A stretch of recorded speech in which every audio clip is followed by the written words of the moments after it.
بسم الله الرحمن الرحيم. الحمد لله رب العالمين والعاقبة للمتقين والصلاة والسلام على أشرف الأنبياء والمرسلين وعلى آله وصحبه أجمعين. أما بعد، أعوذ بالله من الشيطان الرجيم. بسم الله الرحمن الرحيم. والعصر إن الإنسان لفي خسر إلا الذين آمنوا وعملوا الصالحات وتواصوا بالحق وتواصوا بالصبر. وقال تعالى: ولنبلونكم بشيء من الخوف والجوع ونقص من الأموال والأنفس والثمرات وبشر الصابرين الذين إذا أصابتهم مصيبة قالوا إنا لله وإنا إليه راجعون أولئك عليهم صلوات من ربهم ورحمة وأولئك هم المهتدون. وقال تعالى: وذكر فإن الذكرى تنفع المؤمنين. وقال رسول الله صلى الله عليه وسلم: من خاف أدلج ومن أدلج بلغ المنزل ألا إن سلعة الله الغالية ألا إن سلعة الله الجنة. وقال عليه الصلاة والسلام: عجبا لأمر المؤمن إن أمره كله له خير وليس ذلك لأحد إلا للمؤمن إن أصابته سراء شكر فكان خيرا له وإن أصابته ضراء صبر فكان خيرا له. وقال عليه الصلاة والسلام: أيها الناس إن الله سبحانه وتعالى يقول: مروا بالمعروف ونهوا عن المنكر قبل أن تدعوا فلا أجيب لكم وتسألوني فلا أعطيكم واستنصروني فلا أنصركم أو كما قال عليه الصلاة والسلام. میرے محترم دوستوں اور بزرگوں، اللہ پاک نے دنیا کی آخرت کی دونوں جہانوں کی ساری کامیابیاں حاصل کرنے کے لیے اپنا پورا دین نازل فرمایا. پورا دین زندگیوں میں جب آئے گا اللہ پاک ہر حال میں ہر ایک کو کامیابی دے کر دکھائیں. کامیابی اللہ نے دین میں رکھی، یہ پکی بات ہے. اور جو بھی دنیا میں اللہ کے دین کو چھوڑ کر زندگی گزارے گا اللہ پاک اس کو یہاں بھی ناکامی، مرنے کے بعد بھی ناکامی. اب یہاں کی ناکامی کیا ہے؟ یہاں کی ناکامی یہ کہ دل کا سکون اللہ اسے چھین لیتے ہیں. دل کی راحت، چین، اطمینان اور یہ سب اسے ختم ہو جاتا ہے. مال کے ہوتے ہوئے اللہ اسے پریشان کر کر دکھاتے ہیں. چیزوں کے ہوتے ہوئے اللہ اس کی ضرورتوں کو توڑ کر دکھاتے ہیں. کیونکہ ضرورتوں کا پورا کرنا اور ضرورتوں کا پورا ہونا یہ ایک اللہ کے ہاتھ میں. اللہ چاہے تو ساری ضرورتوں کے ہوتے ہوئے اللہ ضرورتیں پوری کر کر دکھا دیں، اور یہ چاہے تو کچھ بھی نہ ہو اللہ پاک پھر بھی کامیاب دے. اگر چاہے تو سب چیزوں کے ہوتے ہوئے اللہ اسے ناکام کر کر دکھا دیں. اللہ پاک نے قرآن پاک کے اندر پہلی قوموں کے واقعات کو اسی لیے بیان فرمایا. پہلے قوموں کے واقعات کو اللہ نے ذکر فرمایا. یہ امت بڑی خوش قسمت ہے. اس امت کی اللہ نے بہت بڑا مقدر جگایا کہ یہ سب سے آخر میں آئی، اور پچھلی قوموں کے جو حالات تھے اللہ نے اس امت کو بیان کی. جن جن وجوہ سے وہ امتیں ناکام ہوئی، جن جن وجہ سے وہ لوگ سب کچھ کے ہوتے ہوئے ناکام ہوئے، ان کے تذکرے اللہ پاک نے قرآن پاک میں اس امت کے لیے بتا دیا. اور کیا فرمایا؟ فَاعْتَبِرُوا يَا أُولِي الْأَبْصَارِ فَاعْتَبِرُوا يَا أُولِي الْأَلْبَابِ، اے عقل والو ان کو دیکھو، عبرت حاصل کرو. کتنے مال والے تھے، کتنے اسباب والے تھے، سب کچھ موجود تھا. حکومتوں والے اور زراعت والے، صنعت والے، جتنے بھی قومیں گزری ہیں سب کے ہوتے ہوئے اللہ نے وقت کے نبی کے بات کو نہ مانا تو اللہ نے انہیں ناکام کر کر دکھا دیا. قوم عاد کتنی بڑی قوم اور کتنی زبردست قوت والی قوم، جس کے بارے میں اللہ خود فرما رہے ہیں من اشد منا قوہ. یہ ان کا نعرہ تھا، من اشد منا قوہ، کون ہم سے طاقتور ہو سکتا ہے. اللہ پاک فرماتے ہیں کہ میں نے اس سے قوم پیدا ہی نہیں کی جس کو پیدا کیا. لم یخلق مثلها فی البلاد، ایسی قوم اللہ پاک نے بنائی. لیکن جب وقت کے نبی کی بات کو ٹھکرایا اور کہا فَأْتُونِي بِمَا تَعِدُونِي، جو وعدہ کرتے پورا کر کے دکھاؤ. یعنی اللہ کا عذاب کو مانگا، خود مانگا، تو اللہ پاک نے پھر کیسا عذاب بھیجا؟ ہواؤں کا عذاب بھیجا، ان کے کپڑوں میں ہوا گھس گئی، ان کو اوپر اٹھا کے پٹک پٹک کر مارا، اور ان کو جو ہے کتنی راتیں دن رات ہوا چلی، اللہ نے ان کو ایسا کر دیا جیسا کہ درخت پڑا ہوتا ہے لمبا سارا۔ سخر علیہم 7 لیال و 8 ایام، 7 راتیں دن 7-8 دن اللہ نے ہوا بھیجی۔ فطر القوم فیہا صرعا کأنہم اعجاز نخل خاویہ، ان میں سے کوئی باقی نہیں رہا، اور اللہ نے ان کے جسموں کو بڑا بڑا جسم دیے تھے، بڑے بڑے قدآور لوگ تھے، کئی 100 سال میں وہ بالغ ہوتے تھے، کتنے ہزاروں سال ان کی عمریں ہوتی تھی، لیکن اس سب کا سب کیوں؟ اللہ نے انہیں ناکام کیوں کیا؟ وقت کے نبی کی بات کو نہیں مانا۔ کیونکہ انسان کے بارے میں اللہ پاک نے فرمایا کہ ہم نے اس کو بہترین ڈھانچے میں پیدا کیا، لقد خلقنا الانسان فی احسن تقویم، سب سے اچھے ڈھانچے میں انسان کو اللہ نے پیدا کیا، اور سب سے اچھا انسان کس کو بنایا؟ کہ یہی انسان سب سے عمدہ، سب سے خوبصورت اللہ نے اس کو بنایا۔ لیکن اسی قرآن میں اللہ پاک ان کے بارے میں فرما رہے ہیں کہ یہ دیکھو کہ یہ اولئک الانعام بل ہم اضل، کہ یہی انسان یعنی درندے ہیں، درندے سے بھی برے ہیں۔ ایک ہی قرآن میں اس انسان کے حسن کو بیان کر رہے ہیں، اور دوسری جگہ فرما رہے ہیں یہ تو درندے ہیں، کیونکہ انسان صرف جسم کا نام نہیں ہے، جسم بنا دیا، ہاتھ پاؤں اللہ نے بنا دیے، انسان تو ایک مستقل مبارک زندگی کے نام سے انسان ہے۔ اگر وہ زندگی انسان کے اندر ہے تو اللہ نے انسان کو سب سے اشرف المخلوقات بنایا۔ وہ کون سی زندگی؟ وہ دینی زندگی ہے۔ دین زندگیوں میں ہوگا تو اللہ پاک اس قوم کو، اس امت کو، اس ہر فرد کو ایک ایک اللہ پاک کامیابی دے کر دکھائیں گے، یہ اللہ کا وعدہ ہے۔ قوم عاد کو اللہ پاک نے ایسا پڑھا، فَهَلْ تَرَىٰ لَهُم مِّن بَاقِيَةٍ، کوئی ان میں سے باقی ہے؟ جن کا نعرہ کیا تھا مَنْ أَشَدُّ مِنَّا قُوَّةً، اللہ نے ان کو پڑھ کر مار دیا اور سب کو ختم کر دیا۔ میرے محترم دوست اور عزیز، قوم سمود آئی، قوم سمود نے پہاڑ تراش کر سوراخ کیے اور پتھروں کے اندر مکان بنائے، اور کہا وہ قوم تو ہے ان کے مکان صحیح نہیں تھے، ہمارے مکان پہاڑوں میں، یہاں کیسے ہوا آئے گی؟ اللہ نے ہوا کو مکانوں میں گھسا دی۔ یہ چیزیں تو اللہ کی بنائی ہوئی ہیں، پہاڑ اللہ کے بنائے ہوئے ہیں، ہر چیز اللہ کی پیدا کی ہوئی ہے، تو پیدا کرنے والے کی بات مانیں گے۔ چیزوں سے وہ نہیں ہوگا جو چیزیں چاہیں گے، چیزوں والے چاہیں گے، چیزوں سے وہ ہوگا جو اللہ چاہیں گے۔ مال سے وہ نہیں ہوتا جو مال والے چاہتے ہیں، مال سے وہ ہوگا جو اللہ چاہتے ہیں۔ اللہ کی چاہت، کچھ بھی نہیں تھا اللہ نے انسان کو بنایا، کچھ بھی نہیں تھا اللہ نے زمین کو بنایا، پھر انسان کو بنایا، پھر انسان کو ان چیزوں کا بادشاہ بنایا۔ تو یہ سب چیزیں، ساری مخلوق ایک اللہ کے امر کی محتاج ہے۔ جب اللہ چاہیں گے جب تک نفع ہے، اللہ نہیں چاہیں گے تو نفع کی جگہ نقصان۔ وہی دوائی آدمی کھاتا ہے، نفع کے لیے فائدہ ہوتا ہے، اور جب اسی دوائی میں اللہ نفع اٹھا لیتے ہیں، یہ نکال وہ دوائی وہی بیماری کا ذریعہ بن جاتی۔ تو اس کے یقین بٹھانے کے لیے انبیاء علیہ السلام دنیا میں تشریف لاتے تھے، اس بات کی محنت کرتے تھے، یقینوں کا ٹھیک کر لو۔ یقین کیا ہے؟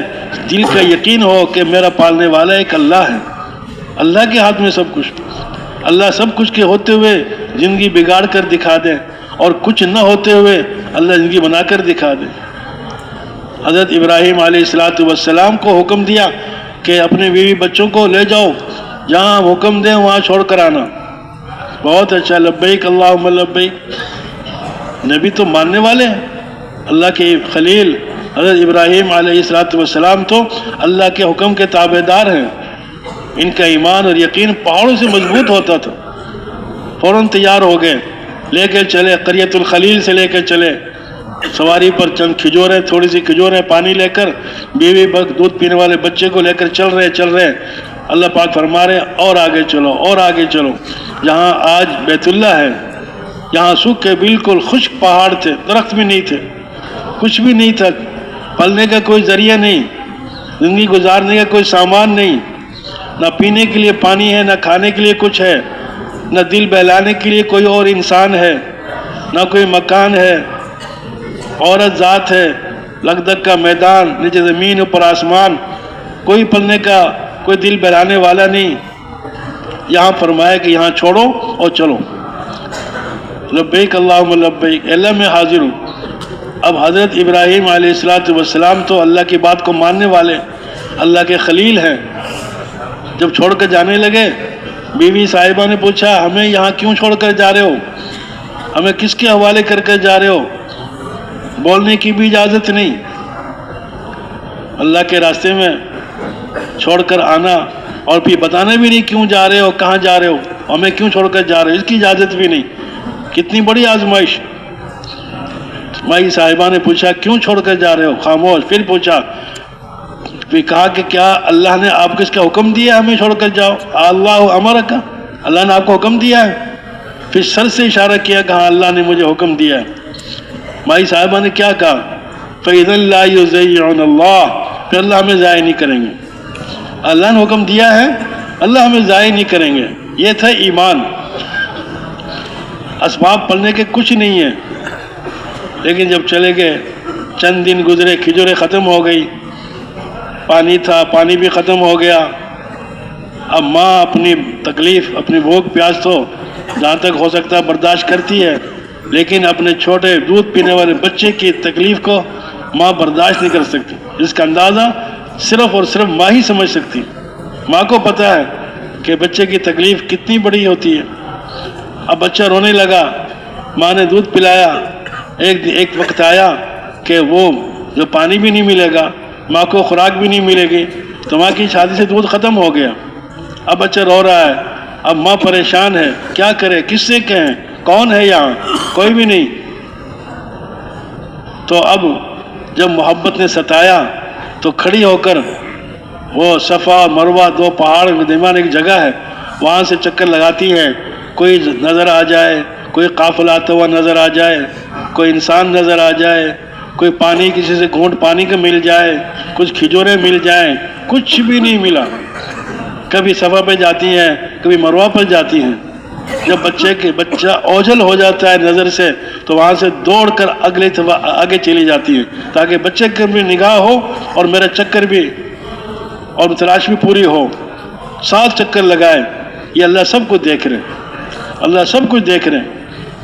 اللہ کو معلوم ہے، وہی اللہ خالق اور مالک ہیں. اللہ کو یادہ کتنی پسند آئی کہ صفا مروہ کے 7 چکر لگائے اور 7 چکروں میں کچھ نہ ملا. آخر کار جب بچے کے پاس آئی، بچے نے پاؤں رگڑے، ایڑی رگڑی، خون بھی، آنسو بھی خشک ہو گئے، بچے کے بھی ماں کے بھی. اب روتے روتے ایک عرصہ گزر گیا. پھر اللہ پاک نے رحم فرمایا، کرم فرمایا. بچے کی ایڑی کی جگہ سے فرشتے نے آ کر پر مارا، وہاں سے اللہ پاک نے پانی کا چشمہ جاری کر دیا. پانی انسان کے لیے ہر چیز سے کافی ہو جاتا ہے. جاننا من الماء کل شیء حی، ہر چیز زندگی اللہ نے پانی سے بنائی. پانی سے ہر چیز کی زندگی ہے. پانی نہیں تو پھر نہیں. اللہ نے پانی جاری کر دیا. واپس آئی تو پانی ابل رہا تھا ایڑیوں کی جگہ سے. تو اب وہ اس پتھر لگائے اور اس کے مڈھیر بنائی اور اپنی عبرانی زبان میں کہا کہ زم زم، رک جا. زمزم معنی اس زبان میں رک جانے کا نام. زم زم، رک جا. اور پانی کی مڈھیر بنائی. آپ صلی اللہ علیہ وسلم نے فرمایا اللہ پاک رحم فرمائے مائی ہاجرہ پر. اگر یہ جملہ نہ بولتی تو یہ پانی دریاؤں کی، ندی نالوں کی شکل میں ساری زمین پر پھیل جاتا، ساری زمین پر پھیل جاتا. قربانی کے بعد اللہ پاک نے یہ منظر دکھایا. میرے محترم دوستوں اور بزرگوں، اللہ نے زندگی پال کر دکھائی اور ان کی قربانی کی برکت سے اللہ پاک نے کتنا دیا. اور پھر ابراہیم علیہ السلام، ابراہیم صاحب بار بار آ رہے ہیں، ملنے کے لیے آ رہے ہیں، لیکن حکم کیا ہے؟ اترنا نہیں ہے، بات نہیں کرنی، اترنا نہیں ہے. بہت اچھا، لبیک اللہم لبیک. ایک عرصہ گزر گیا بار بار آنے میں. پھر کیا ہوا؟ پھر بچے نے شادی بھی کر لی، سب کچھ ہو گیا. تو لیکن اللہ کے احکامات پورے کرنے کے لیے ابراہیم صلی اللہ علیہ وسلم کو اللہ نے حکم دیا اب جاؤ اور چھری لو اور اپنے بیٹے کے گلے پر چھری چلاؤ. پہلے تو اللہ نے بچایا سب کچھ ہوتے ہوئے، اب اپنے ہاتھ سے ذبح کروا رہے ہیں. یہ اللہ ہے. انسان دیکھتا کچھ ہے اور سمجھتا کچھ ہے، لیکن ہونے والا کیا ہے وہ اللہ کے علم میں ہے۔ اب بیوی سے کہا اس کو تیار کر دو، اپنے دوست سے ملانے لے جا رہا ہوں، اللہ مراد لیا، بیوی نے تیار کر دیا، شیطان کو آگ لگ گئی کہ تیرا بیٹا گیا، ایک ہی بیٹا تمہیں دیا تھا اللہ نے، آج جدائی ہو گئی۔ کیسے جدائی ہو گئی؟ کہا آج تیرا خامد تیرے بیٹے کو اپنے ہاتھ سے ذبح کرے گا۔ یہ کیسے ہو سکتا ہے باپ بیٹے کو ذبح کرے؟ نہیں، یہ کرے گا۔ جب زیادہ بات بنی تو شیطان نے کہہ دیا کہ تجھے پتہ ہے کہ تیرا خامد اللہ کا نبی بھی ہے، تیرا خامد خالی نہیں ہے، اللہ کا نبی بھی ہے، اور تجھے یہ بھی معلوم ہے جو اللہ حکم دیتے ہیں وہ پورا کر کر چھوڑتا ہے۔ اللہ نے حکم دے دیا، اب وہ اس کو ذبح کر کر چھوڑے گا، اب بچانا ہے، جا کر پکڑ لے۔ جب یہ کہا کہ اللہ کا نبی ہے اور اللہ نے حکم دے دیا تو فوراً حضرت مائی حاجرہ نے کہا یہ تو پھر رکاوٹ ڈالنے والا تو شیطان ہوا، اللہ کے حکم کو پورا کرنے میں شیطان رکاوٹ ڈالنے والا ہے۔ لا حول ولا قوت الا باللہ۔ اب دیکھا یہاں سے نہیں میری دال گلی، پھر آ کے حضرت اسماعیل علیہ السلام کے سامنے آ کر اشارہ کیا کہ تو ذبح کیا جائے گا، ذبح کرنے کا اشارہ کیا، کیونکہ بچہ سمجھدار ہو گیا، 8-9 سال کی عمر سمجھداری کی ہوتی ہے، پتہ ہے بچے کو۔ تو پھر جو ہے کہا کہ ابا جان یہ کیا کہہ رہا؟ ابا جان سمجھ گئے شیطان ہے، زور لگا رہا ہے، کنکری اٹھائی اور لا حول پڑھ کے 7 دفعہ کنکری پھینکی، پھر آگے جا کے پھر 3 دفعہ شیطان نے۔ تو پھر کیا ہوا؟ جب میدان میں پہنچے جہاں ذبح کرنا ہے، اور کہا کہ اے میرے بیٹے انی ارا فی المنام انی اذبحک فانظر ماذا تری، اے میرے بیٹے میں خواب میں دیکھ رہا ہوں تجھے ذبح کر رہا ہوں، تیری کیا رائے ہے؟ علماء نے لکھا ہے کہ یہ اس لیے نہیں پوچھا کہ بیٹے کی محبت، اگر بیٹا کہے گا ذبح نہیں ہوتا میں چھوڑ دو تو بیٹے کی محبت میں چھوڑ دیں گے، ایسی بات نہیں۔ اللہ کے خلیل ہیں، اللہ کے خلیل ہیں، اللہ کے نبی ہیں، اس لیے پوچھا تھا اگر یہ آرام سے مان جائیں تو آسانی ہے، اگر یہ نہیں مانیں گے تو پھر دوسرا طریقہ ہے، ذبح تو کرنا ہی کرنا ہے، اپنی آسانی کے لیے پوچھا۔ لیکن بیٹے کے بھی ایمان بنا ہوا تھا، بیٹے کے ایمان بھی بنا ہوا تھا۔ بیٹے نے کیا کہا؟ یا ابت افعل ما تؤمر، اے میرے ابا جان جو حکم ملا ہے اس کو پورا کر دو اور جلدی کرو، اور مجھے صبر کرنے والا پائیں گے۔ میرے محترم دوستوں اور بزرگوں، اس واقعے سے اندازہ یہ ہوتا ہے کہ گھروں کے اندر عورتیں اپنے بچوں کا ذہن بنا سکتی ہیں۔ حضرت ابراہیم علیہ السلام تو آ رہے ہیں، اترنے کی اجازت نہیں، بات کرنے کی اجازت نہیں، رات ٹھہرنے کی اجازت نہیں۔ یہ تربیت بچے کی کس نے کی؟ یہ بچے کی تربیت ماں نے کی، ماں بچے کی تربیت کر سکتی۔ اس لیے ہمارے بڑے فرماتے ہیں کہ جب گھر کے اندر دین کے ماحول بنے گا، دین کے اعمال، دعوت کے اعمال چلیں گے، بچوں کا ذہن بنے گا، بڑوں کا ذہن بنے گا۔ بچے 3 طبقے ہیں دنیا میں، سب سے یعنی مرد سے زیادہ عورتیں ہیں اور عورتوں سے زیادہ بچے ہیں۔ جب مردوں کا ذہن بھی بنے گا، پھر عورتوں کا ذہن بھی بنے گا، پھر بچوں کا ذہن بھی بنے گا، تو دین کی فضا قائم ہوگی۔ تو اللہ پاک نے ان واقعات کو بیان فرمایا۔ حضرت موسیٰ علیہ السلام کا واقعہ ہے، اللہ پاک نے ان واقعات کو اس لیے بیان فرمایا تاکہ پڑھ کر ہم سمجھیں، سوچیں کہ اللہ پاک کے ہاتھ میں سب کچھ، وہی کرنے والے ہیں، وہی کرتے ہیں۔ اب تک جو کیا اللہ نے کیا، اور جب ہو رہا ہے اللہ ہی کر رہے ہیں۔ اس کا نام ہے ایمان۔ انبیاء علیہ السلام آ کر اس بات کی محنت فرماتے تھے۔ چیزوں سے چیزیں بنتی ہیں، جانور سے جانور پیدا ہوتے ہیں، انسانوں سے انسان بنتے ہیں، ہر چیز سے چیز بنتی ہے۔ یہ تو ہمیں دکھا دیا، اس کا تجربہ بھی ہو گیا اور یقین بھی ہو گیا، لیکن کرنے والی ذات کون سی ہے یہ غیب میں ہے، یہ غیب میں رکھا اللہ نے۔ یہ انبیاء علیہ السلام پر اللہ پاک کھولتے تھے، یہ نبیوں پر یہ راستہ یہ سمجھ کھولتے تھے۔ وہ اس بات کو آ کر بتاتے تھے، اے لوگوں جہاں سے ہو رہا ہے اور تم سمجھ رہے ہو جہاں سے وہاں سے ہو رہا ہے، وہاں سے نہیں ہو رہا، کرنے والی ذات اللہ کی ہے، اللہ کرنے والے ہیں، اللہ اپنی قدرت سے کرتے ہیں۔ چاہے تو ریت پر ٹھہر کر پال کر دکھا دیں، اور چاہے تو سب خزانوں کے ہوتے ہوئے اللہ پاک ناکام کر کر دکھا دیں، جیسے قارون کا ناکام کیا، سارے خزانے موجود، سارے خزانے حدیث میں آتا ہے کہ ایک مضبوط جماعت ان کے خزانوں کی چابیاں لے کر چلتی تھی، مضبوط جماعت خزانوں کی چابیاں لے کر چلتی تھی، اور جس پر وہ جو ہے ایک جماعت اٹھاتی تھی تو اللہ نے اتنے خزانے دیے۔ جب حضرت موسیٰ علیہ السلام نے زکوٰۃ کا مطالبہ کیا تو کہا کہ نہیں یہ تو میرے باپ دادا کی کمائی میں سے ہے، جائیداد میں مجھے ملی ہے، یہ تو میری اپنی کمائی ہے، اور پھر بلکہ بجائے زکوٰۃ ادا کرنے کے اور کسی اور بہانے سے حضرت موسیٰ علیہ السلام کو بدنام کرنا چاہا۔ وہ تو اللہ کے کلیم تھے، تو اللہ نے کہا اے موسیٰ علیہ السلام سے زمین آج تیری بات مانے گی۔ تو زمین سے کہا اچھا ان کے خزانوں کو دیکھ کر لوگوں کے دلوں میں تمنا ہو، یا لیت لنا مثل ما اوتی قارون، کاش قارون کی طرح ہمارے پاس بھی خزانے ہوتے، انہ لذو حظ عظیم، وہ تو بڑے نصیبہ والا ہے۔ چیز کی تمنا کرنا، خزانوں کی تمنا کرنا، یہ اللہ نے سارے واقعات بتا دیے۔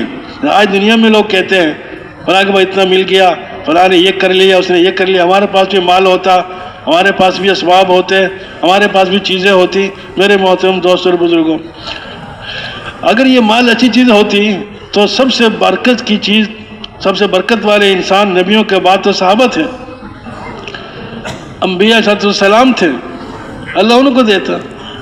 آپ صلی اللہ علیہ وسلم کئی فاقے گزار رہے ہیں۔ ایک مرتبہ حضرت عمر رضی اللہ تعالیٰ عنہ فرمانے لگے میں حضور صلی اللہ علیہ وسلم کے دولت قضا پر گیا، میں اندر گیا، میں نے دیکھا آپ صلی اللہ علیہ وسلم ایک لنگی باندھی ہوئی ہے، جسم پر کرتا مبارک بھی نہیں پہنا ہوا، اور جس چٹائی پر لیٹے ہوئے ہیں آپ کا جسم خوبصورت تھا، اس خوبصورت جسم پر چٹائی کے نشانات موجود تھے، اور دیکھا کہ چند ایک ساکھ کھجور جو پڑے ہوئے ہیں اور کیکر کے پتے پڑے ہیں، جس سے جو ہے کیکر جسے وہ کھالوں کو داغ دے دے، اور ایک سوکھی ہوئی مشک ایک کھال پڑی ہوئی ہے، اور ایک گدا ہے جس میں شال بھری ہے کھجور کی، یہ چیزیں پڑی۔ حضرت عمر دیکھ کر رونے لگے کہ عمر کیوں روتے ہو؟ یا رسول اللہ میں کیوں نہ روؤں؟ یہ کیسر و کسرا اور جو بڑے بڑے بادشاہ تو محلات پر اور اون اور ریشم کے گدوں پر آرام کریں اور تختوں پر رہیں، اور آپ اللہ کے نبی، اللہ کے نیک بندے ہو کر اتنی مشقت میں۔ حضور نے کیا فرمایا کہ طیبات یہ انہوں نے اللہ پاک نے ان کو دنیا میں دے دی، ہمارے لیے آخرت میں ہے، اور دنیا کی ختم ہونے والی ہیں قریب، آخرت میں باقی رہنے والی ہیں۔ تو میرے محترم دوستوں بزرگ، اللہ پاک اپنے بندوں کو بچاتے ہیں تو تمنا کرنا جیسے ان لوگوں نے تمنا کی یا لیت لنا مثل ما اوتی قارون، کہ قارون کی طرح ہمارے پاس بھی مال ہوتا، کہ کیا انہ لذو حظ عظیم، یہ تو بڑے مقدر والا تھا، لیکن جب انجام دیکھ لیا، اس مال والے کا انجام دیکھ لیا کہ کیسا اللہ نے انجام کیا، کیا کیا اللہ نے ان کے ساتھ، یہ بھی اللہ نے قرآن میں انہی آیات میں بتا دیا۔ جب حضرت موسیٰ علیہ السلام نے حکم دیا زمین کو، اے زمین قارون کو پکڑ لے، اور زمین نے قارون کو پکڑا، پاؤں تک پکڑا، اور قارون معافی مانگتا رہا۔ حضرت موسیٰ علیہ السلام بڑے جلالی نبی تھے، اللہ نے بہت جلال دیا تھا، بہت غصے والے، تو حکم دیا اور پکڑ اس کو، اور پکڑ، اور پکڑا، گھوڑوں تک چلا گیا، ناف تک چلا گیا، آخر کار زمین میں دھنس گیا۔ اور پھر خیال یہ ہوا کہ ایسا نہ ہو کہ لوگ یہ سمجھیں کہ قارون کو پھنسا کر مال پر خود قبضہ کر لیا، مال پر خود قبضہ کر لیا، اس لیے حکم دیا اس کا مال بھی لے کر آؤ۔ جس کے خزانوں کی چابیاں لے کر چلتے تھے وہ سارا مال منگوایا اور کہا کہ اس پر رکھو، اور زمین پر سر پر رکھا، اور وہ جب دھنسنے لگا مال بھی ساتھ گیا۔ علماء نے لکھا ہے آج تک بلکہ قیامت تک وہ دھنستے ہی چلا جائے گا۔ یہ مال والوں کو انجام دیکھا تو انہوں نے کیا کہا کہ لولا من اللہ لخسف بنا، یہ اگر اللہ کا ہم پر احسان نہ ہوتا، جیسے ہم تمنا کر رہے تھے ہمارے پاس مال ہوتا، ہم تمنا کر رہے تھے، تو اگر ہمیں اللہ مانگنے پر یہ مال مل جاتا تو ہمیں بھی یہ نقصان کرنا پڑتا۔ یہ اللہ نے ہم پر احسان فرمایا، ہمیں اس مال سے بچا لیا۔ فخسفنا به بداره الارض، ہم نے اس کو زمین میں دھسا دیا۔ پھر تمنا کرنے والے توبہ کرنے لگے۔ تو میرے محترم دوستوں اور بزرگوں، تو اب اللہ پاک نے دنیا کی آخرت کی دونوں جہانوں کی کامیابی کے لیے ہمیں ملک مال نہیں دیے، چیزیں نہیں دی، اسباب نہیں دی، ہمیں اعمال دیے۔ یہ انبیاء علیہ السلام آ کر اس بات کی محنت فرمایا کرتے تھے، اس بات کو بتایا کرتے تھے، دنیا سے رخ پھر جائے اور آخرت رخ ہو جائے، اسباب سے رخ پھر جائے، اعمال کی طرف رخ ہو جائے، مخلوق سے رخ پھر جائے اور خالق سے رخ ہو جائے. یہ نبیوں کی محنت ہوا کرتی تھی. اس محنت میں اللہ نے سب کو اس محنت میں لگایا. یہ تو اس امت کی بڑی خوش قسمتی ہے، بہت بڑا مقدر ہے. اللہ نے اس امت کو نبیوں والا کام دے دیا، امام الانبیاء والا کام دے دیا. پہلے کسی امت کو یہ کام نہیں ملا بالعموم. پہلے کسی امت کو عام طور پر حکم نہیں دیا اللہ نے یہ کام کرو. اپنی مرضی سے دعوت دیتے تھے، اپنی مرضی سے دوسروں کو کہنا سننا کرتے تھے. یہ نہیں کرتے تھے لیکن ان پر لاگو نہیں تھا. یہ تو اللہ نے اس امت کے ذمہ کیا، اس امت کے ذمہ کر دیا اللہ پاک نے بطور خاص. اور کہا قل ھذہ سبیلی ادعو الی اللہ علی بصیرۃ انا ومن اتبعنی. اعلان کر دو کہ یہ میرا راستہ ہے. کون سا؟ اللہ کی طرف بلانا، اور جو اتباع کرنے والا اس کا بھی یہ راستہ ہے. تو اللہ نے مجھے آپ پر بہت بڑا رحم کرم فرمایا اور پچھلی قوموں کے واقعات کو اللہ پاک نے بیان فرمایا. دنیا میں تو انسان، آپ صلی اللہ علیہ وسلم نے ایک مرتبہ فرمایا عائشہ رضی اللہ عنہ سے، اے عائشہ اگر دنیا آخرت میں تو میرا ساتھ چاہتی ہے، اگر آخرت میں میرا ساتھ رہنا چاہتی ہے. رو رہی تھی تو پوچھا کیوں رو رہی ہو یا رسول اللہ، آخرت میں آپ کہاں ہوں گے، ہم کہاں ہوں گے؟ اگر تو آخرت میں میرے ساتھ رہنا چاہتی ہے تو 3 کام کیا کر.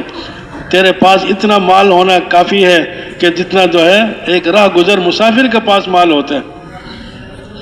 مسافر راہ گزر چلنے والا سامان اٹھایا ہوا ہے، چلتے چلتے تھک گئے، راستے میں درخت آ گیا، سائے کے نیچے بیٹھ گئے اور پھر اس کے بعد پھر آگے چل پڑے. یہ ہے مسافر کا سامان جتنا سر پر اٹھا لیا.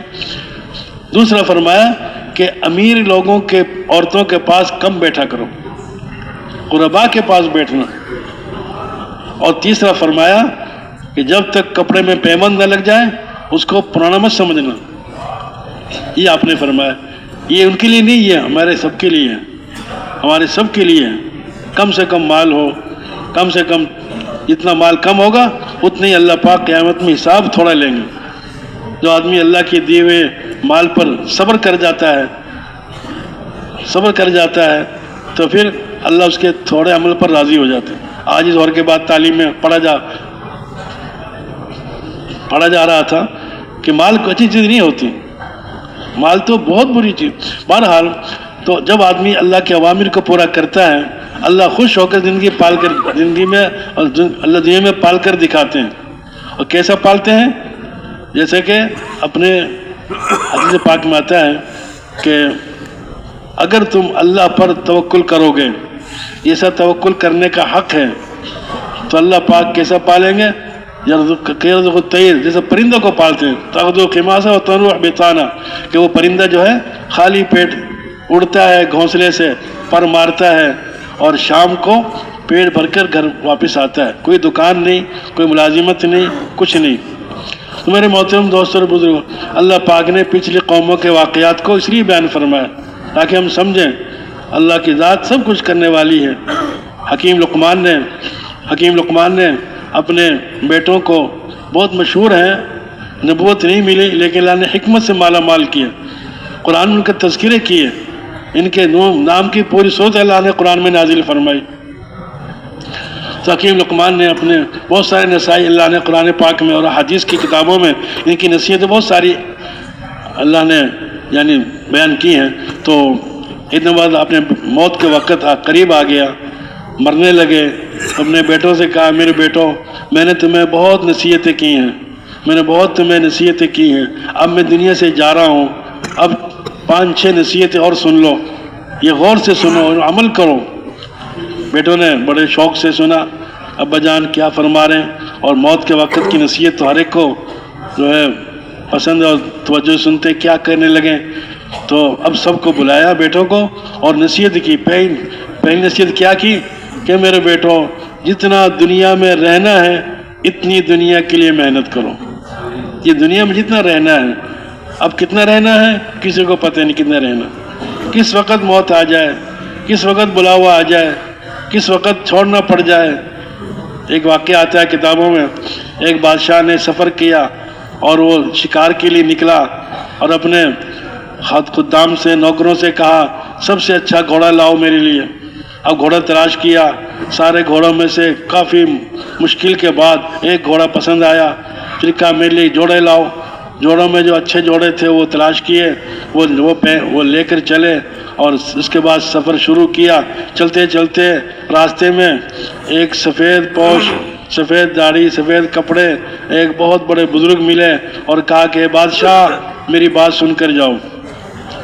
بادشاہ نے کہا یہ تو ویسے کوئی آدمی ہے, کوئی بات نہیں, بات کو سنا نہیں.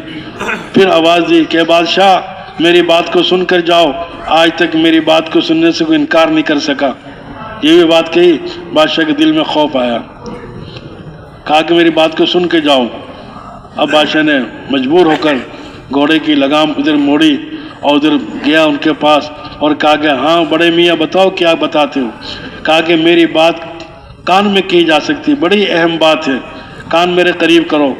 کان قریب کیا, اس نے کہا کہ میں ملک الموت ہوں, میں موت کا فرشتہ ہوں اور مجھے حکم ملا ہے کہ روح قبض کر لوں. اب تو اس نے کہا کہ مجھے اتنی مہلت دے دو, میں کچھ آخرت کے لیے بھی سامان تیار کر لوں. میں نے دنیا میں سب کچھ لگا دیا, دنیا میں سب کچھ جمع کر لیا, میں نے دنیا کی ہر چیز جمع کر لی, لیکن مجھے کبھی خیال نہ آیا میں آخرت میں بھی اپنے جمع کر لوں. جہاں مجھے جانا ہے, جہاں مجھے ہمیشہ کے لیے رہنا ہے, جو میرے کام آنے والی چیز ہے, میں نے کچھ بھی نہ کیا.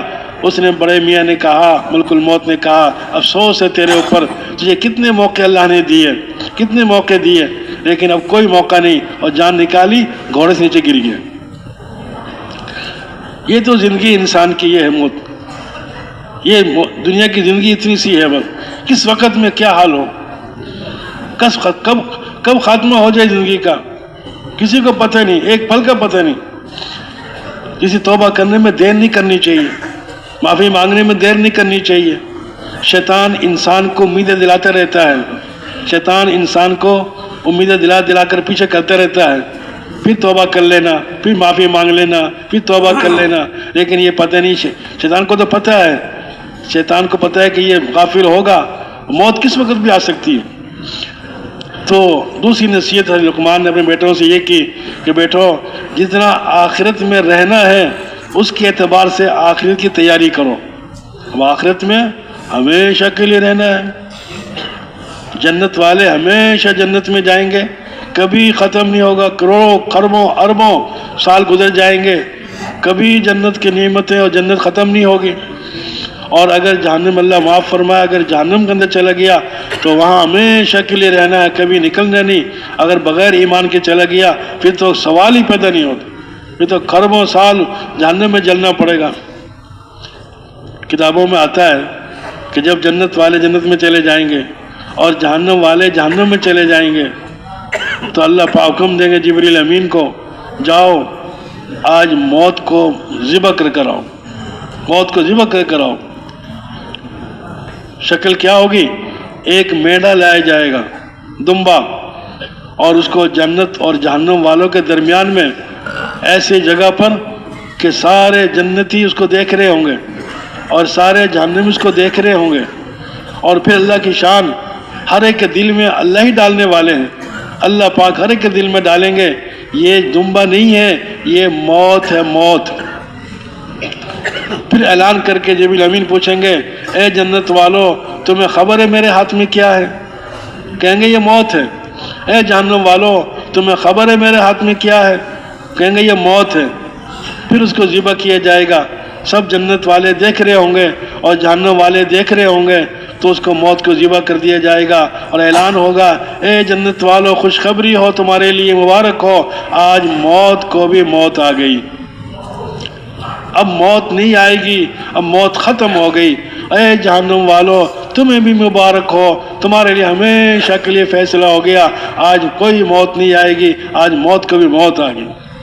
اب جنت والے خوشیوں میں چھلانگے ماریں گے اور سلامن سلاما قیلن سلامن سلاما, مبارک ہو مبارک ہو, سلامتی ہو. یہ سارے جنت والے ایک دوسرے کو خوشخبری سنائیں گے. اور جہنم والے کیا کریں گے, لڑائی جھگڑا قتل یعنی مارنا کسوٹنا, دوسرے کو برا بھلا کہنا. ان ذالک لحق تخاصم اہل النار, پکی بات ہے کہ ان کا آپس میں گالی گلوچ اور آپس میں برا بھلا کہنا یہ جہنمیوں کا کام. اتنا بڑا فیصلہ ہو گیا, آدمی مرتا ہے اور آگ میں جلتا ہے, جان نکل جاتی ہے, جان چھوٹ جاتی ہے, ایسے جو خودکشی کرتے ہیں کہتے ہیں جان چھوٹ جائے گی، جان نہیں چھوٹے گی. یہ جان اور مال اللہ کی امانت ہے ہمارے پاس، ہماری اپنی نہیں ہے، اللہ کی طرف سے یہ امانت ہے. اللہ نے جنت کے بدلے میں خریدی ہوئی ہے، ہم تو اس کے محافظ ہیں. اگر جس نے اپنی جان کو ضائع کر دیا تو وہ قیامت تک اسی تکلیف میں رہے گا اور قیامت کے بعد جہنم میں داخل کر دیا جائے گا. تو اس لیے یہ جان مال اللہ کی دی ہوئی ہے، اس کا بہترین مصرف کیا ہے؟ اللہ کا دین دنیا میں زندہ ہو جائے. جان مال کے مصرف اللہ کا دین پوری دنیا میں زندہ ہو جائے. میری جان وہاں لگے جہاں دین کا فائدہ ہو، میرا مال وہاں لگے جہاں دین کا فائدہ ہو. یہ ہے اصل جان مال کا خرچ، صحیح مصرف جان مال کا یہ ہے. تو جتنا دنیا میں جتنا آخرت میں رہنا ہے اتنا آخرت کی تیاری کرو. خربوں سال گزر جائیں گے، جہنمی اللہ سے شکایت کریں گے، سوال کریں گے یا ارحم الراحمین، یا اللہ. یا ہزاروں سال کے بعد اللہ پاک پوچھیں گے میرے دشمنوں سے پوچھو کیا مانگ رہے ہیں. یا اللہ پیاس سے مر گئے، پیاس سے مر گئے. تو اللہ پاک ان کو پلاؤ جہنم کے خون اور پیپ پلاؤ اور گرم گرم پلاؤ. وَيُسْقَى مِن مَّاءٍ شَدِيدٍ يَتَجَرَّعُهُ وَلَا يَكَادُ يُسِيغُهُ وَيَأْتِي الْمَوْتُ مِن كُلِّ مَكَانٍ وَمَا هُوَ بِمَيِّتٍ مِّن وَرَائِهِ عَذَابٌ غَلِيظٌ. لیکن پیاس اتنی شدید ہوگی کہ پھر بھی اس کے خون اور پیپ کو کھولتا ہوا گرم گرم ابلتا ہوا لایا جائے گا.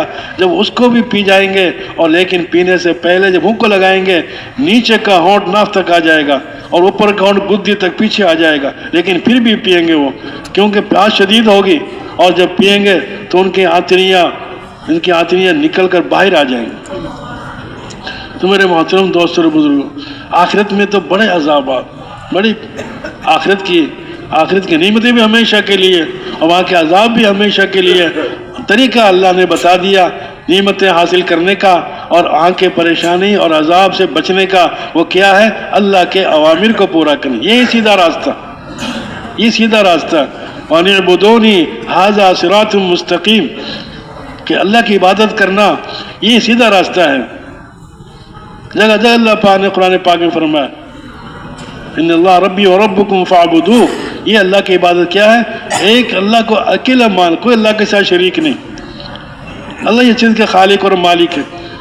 تو دوسری نصیحت کیا فرمائی کہ جتنا آخرت میں رہنا ہے اتنی آخرت کی تیاری کرو.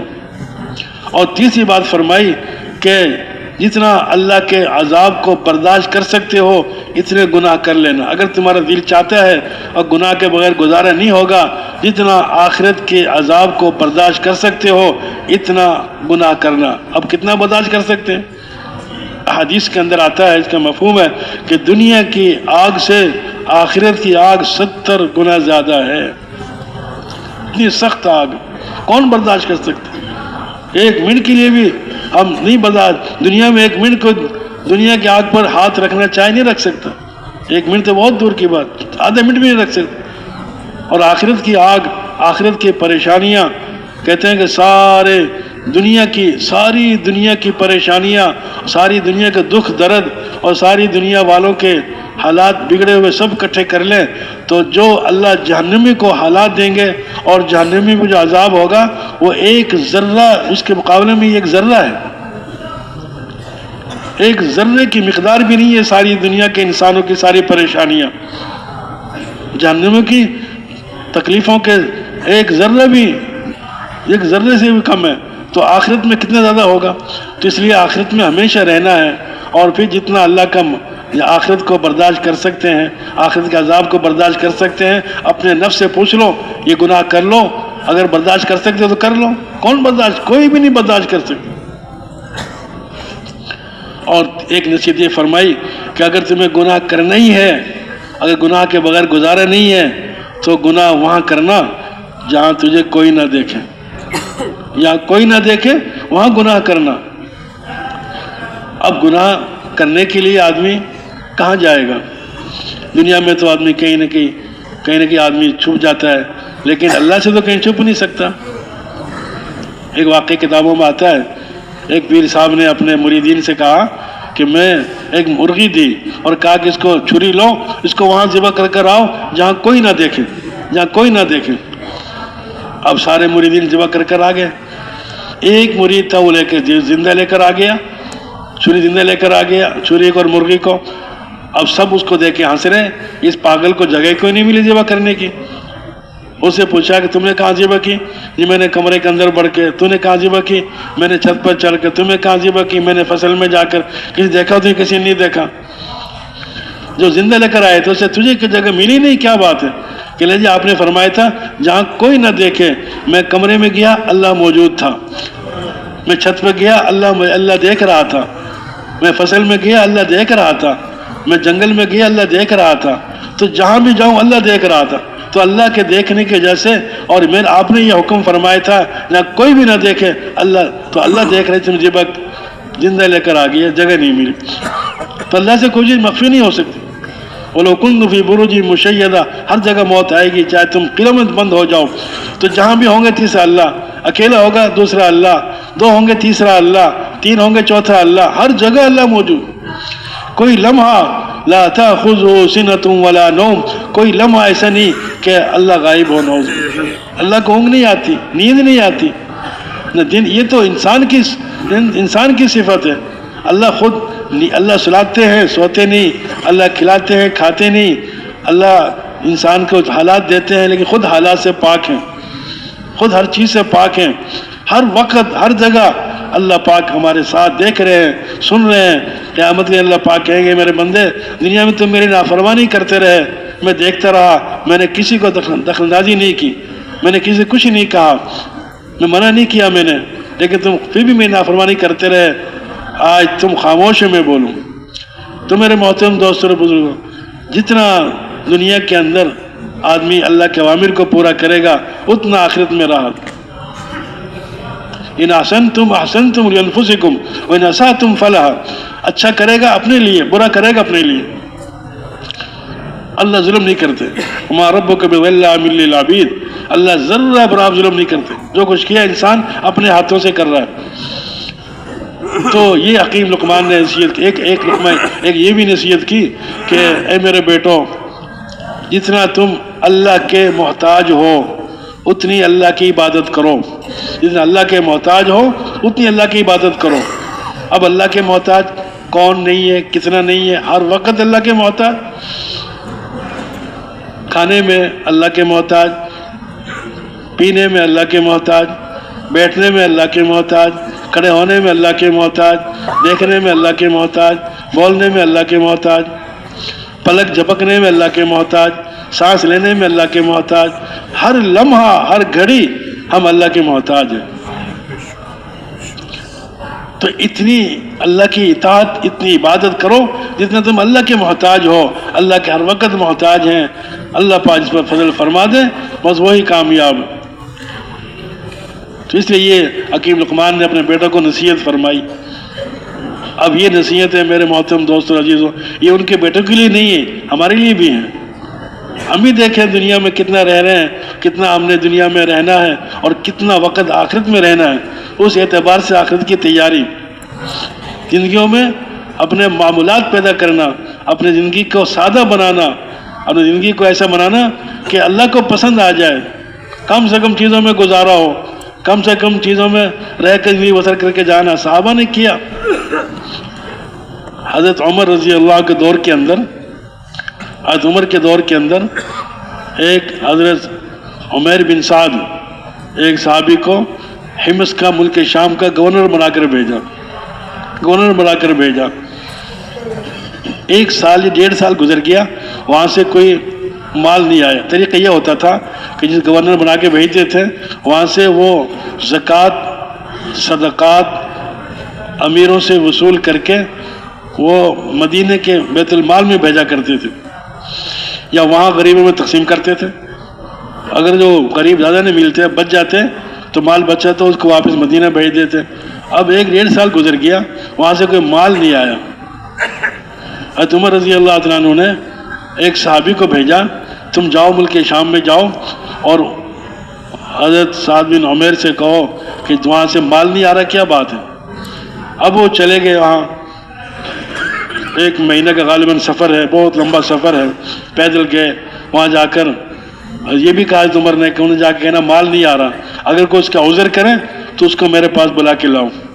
چلے گئے ان کو اور جا کر پہنچے اور ان سے کہا کہ امیر المومنین نے سلام کہا ہے. اور وہ پوچھ رہے ہیں مال نہیں آ رہا.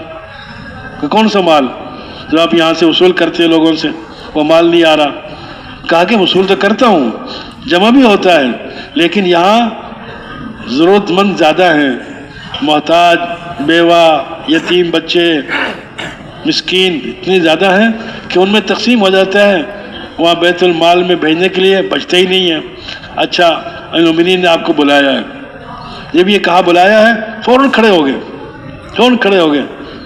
چمڑے کا تھیلا تھا وہ ہاتھ میں لیا، ایک اس میں چادر ڈالی، ایک لوٹا ڈالا، ایک لاٹھی ہاتھ میں لی اور ایک تکیا اس میں پورے کے کندھے پر ڈال دیا اور فوراً پیدل روانہ ہو گئے. فوراً پیدل روانہ ہو گئے. چلتے چلتے 1 مہینے کا سفر، مٹی گھٹا اس کے جسم پر، جسم بھی کالا ہو گیا، کپڑے بھی گرد آلود ہو گئے، پاؤں پر بھی مٹی لگی ہوئی. اور جب 1 مہینے بعد پہنچے امیر المومنین نے دیکھا اور ایک دم حیران ہو گئے، پریشان ہو گئے. یہ کیا ہوا کہ تمہاری سواری کہاں ہے؟ کہا کون سی سواری جس میں سوار ہو کر آئے ہوں؟ کہا کہ میرے پاس کوئی سواری نہیں ہے، نہ میں نے ہمت والوں سے مانگی نہ ہمت والوں نے مجھے سواری دی، میں تو پیدل آیا ہوں. کہا کہ بڑے برے لوگ ہمت والے تو اپنے امیر صاحب کو سواری بھی نہیں دی. فرمایا کہ امیر المومنین آپ ان کو برا نہ کہیں، برا نہ کہیں، میں صبح کی نماز پڑھتے ہوئے چھوڑ کر آیا ہوں ان کو، آپ انہیں برا نہ کہیں. اچھا وہ مال کہاں ہے؟ کون سا مال جو وہاں سے لے کر آئے ہو؟ یہ رکھا ہوا. وہی تھیلا تھا، اس میں ایک پیالہ تھا پانی پینے والا، ایک چادر تھی اور اپنے جوتے تھے. کہا کہ نہیں وہ جو مال وہاں جمع کیے لوگوں سے. کہا جی جمع تو کیا ہے، لیکن وہ تو جن کا حق تھا وہ غریب، فقراء، مساکین، بیوہ، یتیم، ان میں تقسیم کر دیا کرتا تھا، تو بچتے نہیں تھا. اچھا پھر کہا کہ اچھا تمہیں دوبارہ بھیجتا ہوں وہاں گورنر بنا کر. کہا کہ اب میں گورنر نہیں بنتا، اب میں توبہ کرتا ہوں. کیوں؟ کہ راستے میں کچھ مجوسی آگ کی پوجا کر رہے تھے. میں نے ان سے کہا تھا تم لوگ گمراہ ہو. ایک جملہ جب میں نے بول دیا تو پھر مجھے بڑی پریشانی ہوئی کہ میں نے گمراہ کیوں کہا ان کو. یعنی میں نے اپنے آپ کو اچھا سمجھا، ان کو برا سمجھا. اگر میں گورنر نہ ہوتا تو میں یہ جملہ نہ بولتا. مجھے اس کی فکر لگی ہوئی ہے. یہ اندازہ فرما لیں آپ کہ کسی مسلمان کو ایسا جملہ بول دینا، کسی مسلمان کو حقیر، آگے تو مسلمان نہیں تھے حالانکہ، لیکن ہم آپس کی بات کر رہے ہیں، ہم کسی کو برا سمجھیں یہ اللہ کو پسند نہیں ہے. تو میں تو اس کی پریشان ہوں جملہ کیوں بولا میں نے. بہرحال بہت ساری باتیں ہوئی. اس کے بعد امیر المومنین نے اجازت لے کر اپنے سعد بن عمیر اجازت لے کے گھر آ گئے واپس. 3 میل دور کا گھر تھا مدینہ سے، 3 میل کے فاصلے پر. وہاں جب آ گئے تو اب پیچھے سے خیال آیا امیر المومنین کو کہ اب تو مال لے کے نہیں آئے، ہو سکتا ہے کہ کوئی اور طریقے سے گھر میں مال بھیج دیا ہو، اور طریقے سے مال گھر میں ہو. حضرت حارث رضی اللہ عنہ کو 100 دینار دیے، درہم دیے، دینار دیے اور کہا یہ لے جاؤ اور ان کے حالات معلوم کرو، ان کے حالات معلوم کرو. اگر حالات اچھے ہیں تو واپس لے آنا یہ درہم، اگر حالات قسم پرسی کی حالت ہے، فقر و فاقے کی حالت ہے تو یہ 100 دینار کو دے آنا. ابھی آگے یہ گھر کے باہر بیٹھ کر دیوار کے تیگ لگا کر اپنے کپڑے صاف کر رہے تھے. آتے ہوئے دیکھا، مرحبا کہا کہ کہاں سے آئے ہو؟ مدینے سے. امیر المومنین کا کیا حال ہے؟ کہ بہت اچھا حال ہے، اللہ کے حدود قائم کرتے ہیں. کہ ہاں جی. اس نے اپنے بیٹے کو کوڑے لگوائے تو بیٹے کو بھی حد جاری کر دی. اور پھر کیسے تشریف لائے کہ جی میں آپ کا مہمان بننا چاہتا ہوں. بہت اچھا، مرحبا آ جاؤ. ٹھہر گئے، 1 دن ٹھہرے، دوسرے دن ٹھہرے، 3 دن ٹھہرنے کے بعد انہوں نے کہا حضرت حارث سے اب آپ جہاں جا رہے ہیں وہاں جا سکتے ہیں. کیوں؟ اس لیے کہ 3 دن ہو گئے ہیں اور 3 دن مہمان کی مہمانی کرنا یہ ضروری ہے.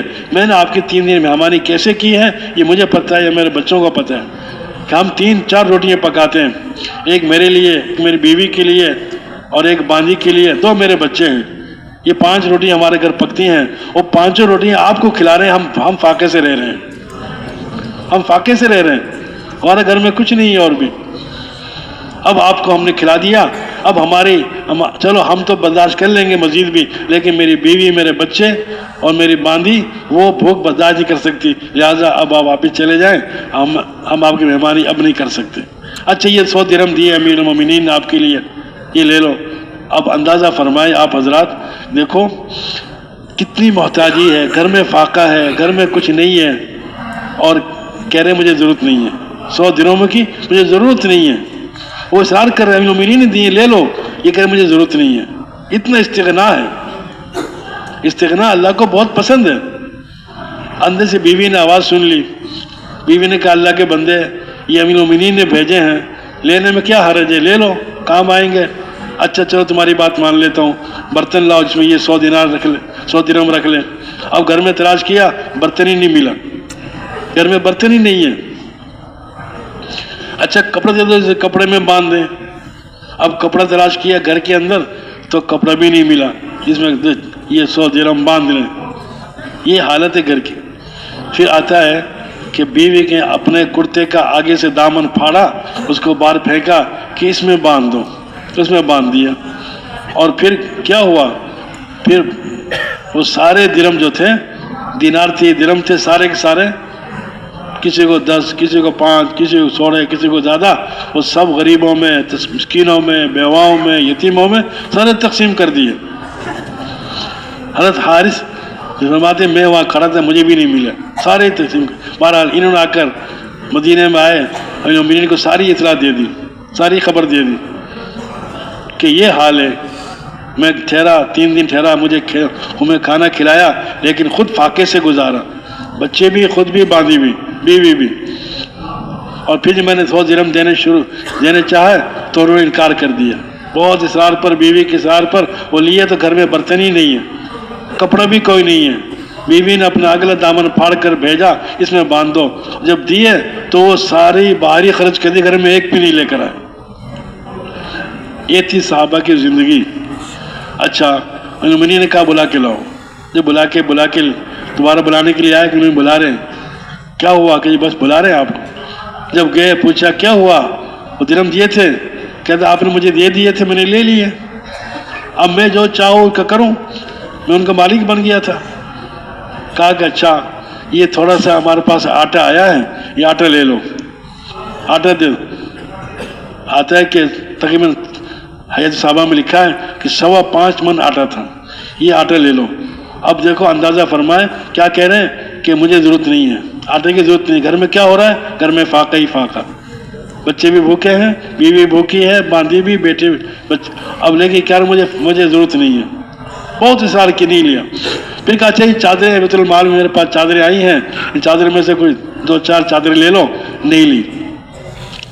ایک چادر غالباً آتا ہے کہ کسی پڑوس میں کوئی عورت کو ضرورت تھی، وہ چادر لے لی، گھر آ گئے۔ 3 دن بعد ان کے انتقال ہو گیا، 3 دن کے بعد ان کے انتقال ہو گیا۔ کس حالت میں؟ گھر خالی ہے، گھر خالی ہے۔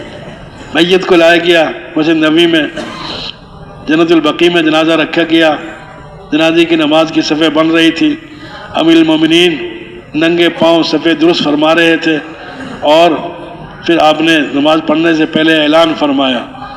اعلان کیا کوئی کسی کی تمنا ہو ظاہر کرو، کوئی کسی کی تمنا ہو ظاہر کرو۔ کسی نے کہا جی اللہ مجھے اتنا مال دے کہ میں لوگوں میں تقسیم کرتا پھروں، کسی کا میری تمنا یہ ہے کہ لوگ مجھے اللہ پاک اتنی طاقت قوت دیں، میں زمزم کے کنویں سے پانی نکال کر حاجیوں کو پلاؤں۔ کسی نے اور تمنا کی، کہا کہ میری بھی تمنا سنو کہ مجھے سعد بن عمیر جیسے ساتھی اللہ پاک دے دے کہ میں ان کو گورنر بنا کے ملکوں میں بھیجوں۔ ایسے آدمی، میرے محترم دوستوں اور بزرگ، دنیا میں تو گزارا ہو ہی جائے گا جیسے کیسے بھی ہے، مسئلہ تو آخرت کا ہے۔ یہ دن فیصلہ ہونا ہے، یہ دن فیصلہ ہونا ہے۔ فیصلہ کیا ہونا ہے کہ یہ نیک ہے، یہ بد ہے، یہ نیک ہے، یہ بد ہے۔ قرآن پاک میں اللہ پاک نے فرمایا فَأَمَّا مَنْ أُوتِيَ كِتَابَهُ بِيَمِينِهِ فَيَقُولُ هَاؤُمُ اقْرَءُوا كِتَابِيَهْ إِنِّي ظَنَنتُ أَنِّي مُلَاقٍ حِسَابِيَهْ فَهُوَ فِي عِيشَةٍ رَاضِيَةٍ فِي جَنَّةٍ عَالِيَةٍ قُطُوفُهَا دَانِيَةٌ كُلُوا وَاشْرَبُوا هَنِيئًا بِمَا أَسْلَفْتُمْ فِي الْأَيَّامِ الْخَالِيَةِ۔ اعمال میں تقسیم ہو گئے، جن کو سیدھے ہاتھ میں مل گئے وہ کامیاب ہو جائیں گے، اور جن کو الٹے ہاتھ میں ملے وہ ناکام ہو جائیں گے۔ وہ اوروں کو دکھائیں گے، ہاں وہ مقرہ کتابیہ، دیکھو مجھے اعمال نامہ دائیں ہاتھ میں مل گیا۔ اور پھر اللہ کی طرف سے مہمانی، اکرام، اعزاز، اور اما من شمالی فیقول یا لیتنی لم اوت کتابیہ، اور جس کو الٹے ہاتھ میں مل گئے کہے گا کاش مجھے ملتے ہی نہیں ہے۔ یہ ذلت میں دیکھنی نہ پڑتی۔ اولین آخرین سارے انسان جنات وہاں موجود ہوں گے، سب اس کو پہچانتے ہوں گے، سب اس کو جانتے ہوں گے۔ اس کے سامنے فرمایا اگر یہ عذاب ذلت کا ہی عذاب ہوتا یہی کافی تھا۔ سب کے سامنے اتنی بڑی بدنامی، آج فلاں ابن فلاں کامیاب ہو گیا، آج فلاں کا بیٹا فلاں کی بیٹی آج ناکام ہو گئی، یہ اعلان ہوگا۔ تو اس کے سارے دور و مدار اللہ نے یہ دنیا کے اعمال پر رکھے۔ دنیا کے اندر آدمی کم سے کم چیزوں پر صبر کر جائے، اللہ کے اوامر کو پورا کرے۔ اللہ پاک نے اس کے لیے عوام اپنے غیبی خزانوں سے فائدہ اٹھانے کے لیے اللہ پاک نے اعمال دی ہیں۔ اعمال میں ایمان کے بعد سب سے پہلے نماز اللہ نے دی۔ نماز اللہ سے لینے کا بہت بڑا ذریعہ اور مستقل پائیدار ذریعہ اللہ نے نماز کو۔ یا ایھا الذین آمنوا استعینوا بالصبر والصلاۃ، نماز کے ذریعے سے صبر حاصل کرو، نماز کے ذریعے سے اللہ سے مدد حاصل کرو، صبر کے ذریعے سے اللہ سے مدد حاصل کرو۔ یہ اللہ کا وعدہ ہے، اللہ پاک نماز پر دیتے ہیں، اللہ نے کیا ہے۔ تو یہ نماز کی یقین دل میں آ جائے، یقین والی نماز پڑھنے والے بن جائیں۔ اس کے لیے فرمایا سب سے پہلے نماز کی دعوت دینی، نماز کی دعوت دے کے پھر عملی طور پر نماز کو پڑھنا، نماز کی مشق کرنا، نمازیں درست ہو جائیں۔ ہم تو اللہ کے راستے میں نکلے ہوئے ہیں، یہ بہترین موقع اللہ نے ہمیں دیا ہے۔ جیسے ایمان یقین کو بنانے کے لیے ایمان یقین کی دعوت ذریعہ ہے، ایسے ہی نماز کو بنانے کے لیے صحیح نماز کی دعوت ذریعہ ہے۔ یہ نماز کی دعوت دینا۔ حضرت عبداللہ بن زبیر رضی اللہ تعالیٰ عنہ، حضرت عبداللہ بن زبیر رضی اللہ تعالیٰ عنہ حضرت عبداللہ بن جعفر سے کہا کہ جی میرے والد صاحب کی کاپی میں آپ کے ذمے 10 لاکھ ہیں، نہیں ہمارے ذمے 10 لاکھ ہیں آپ کے، یا آپ کے ہمارے ذمے؟ تو کہا اچھا جب چاہ مجھ سے لے لو، اگر ہمارے ذمے ہیں 10 لاکھ آپ کے تو جب چاہ لے لو، ہم تو دے دوں گا۔ کچھ دن بعد کہا حضرت وہ غلطی ہو گئی، وہ آپ کے نہیں ہیں بلکہ ہماری کاپی میں ہم نے آپ کے دینے ہیں، غلط ہو گئی تھی میرے، وہ میں نے آپ کے دینے ہیں۔ کہا کہ میں نے معاف کیے، 10 لاکھ دے رہا ہوں۔ کہا کہ نہیں، ہمارے پاس ایک ٹکڑا ہے زمین کا، وہ زمین کا ٹکڑا ہم آپ کو نام کر دیتے ہیں، اس کے بدلے میں آپ وہ لے لیں، ہمیں مال اللہ کے نبی نے دیا تھا۔ تو کہا چلو ٹھیک ہے۔ جب وہ زمین کا ٹکڑا دیا وہاں تشریف لے گئے، وہ تو ایک بنجر زمین تھی، بنجر، نہ وہاں فصل اگتی تھی، نہ وہاں پانی کا انتظام ہے، نہ کوئی آس پاس کوئی فصل نہیں۔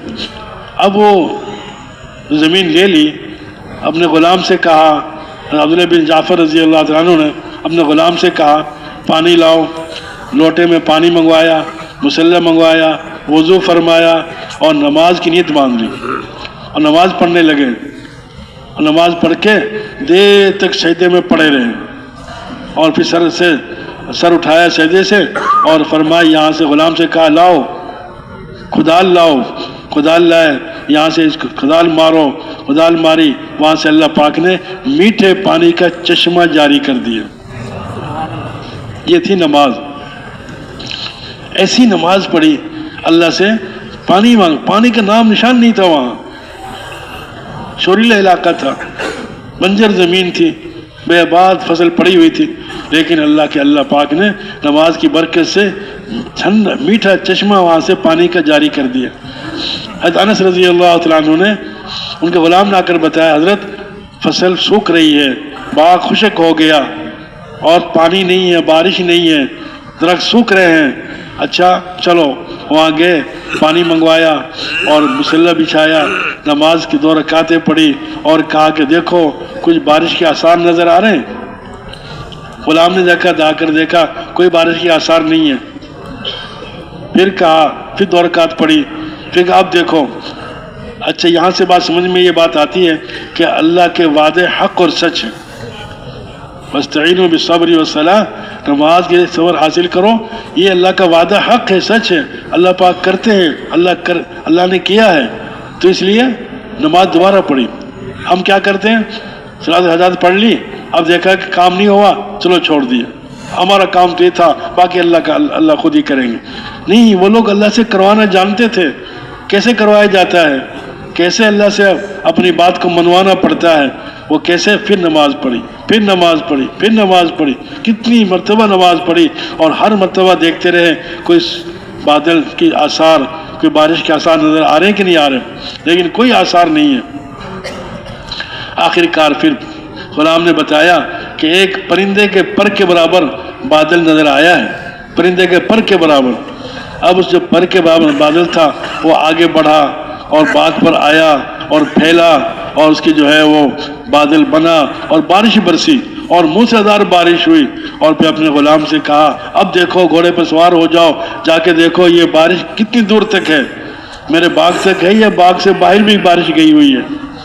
تو وہ دیکھنے کے لیے گئے، حضرت صرف آپ کے باغ تک بارش ہے، آپ کے باغ تک بارش۔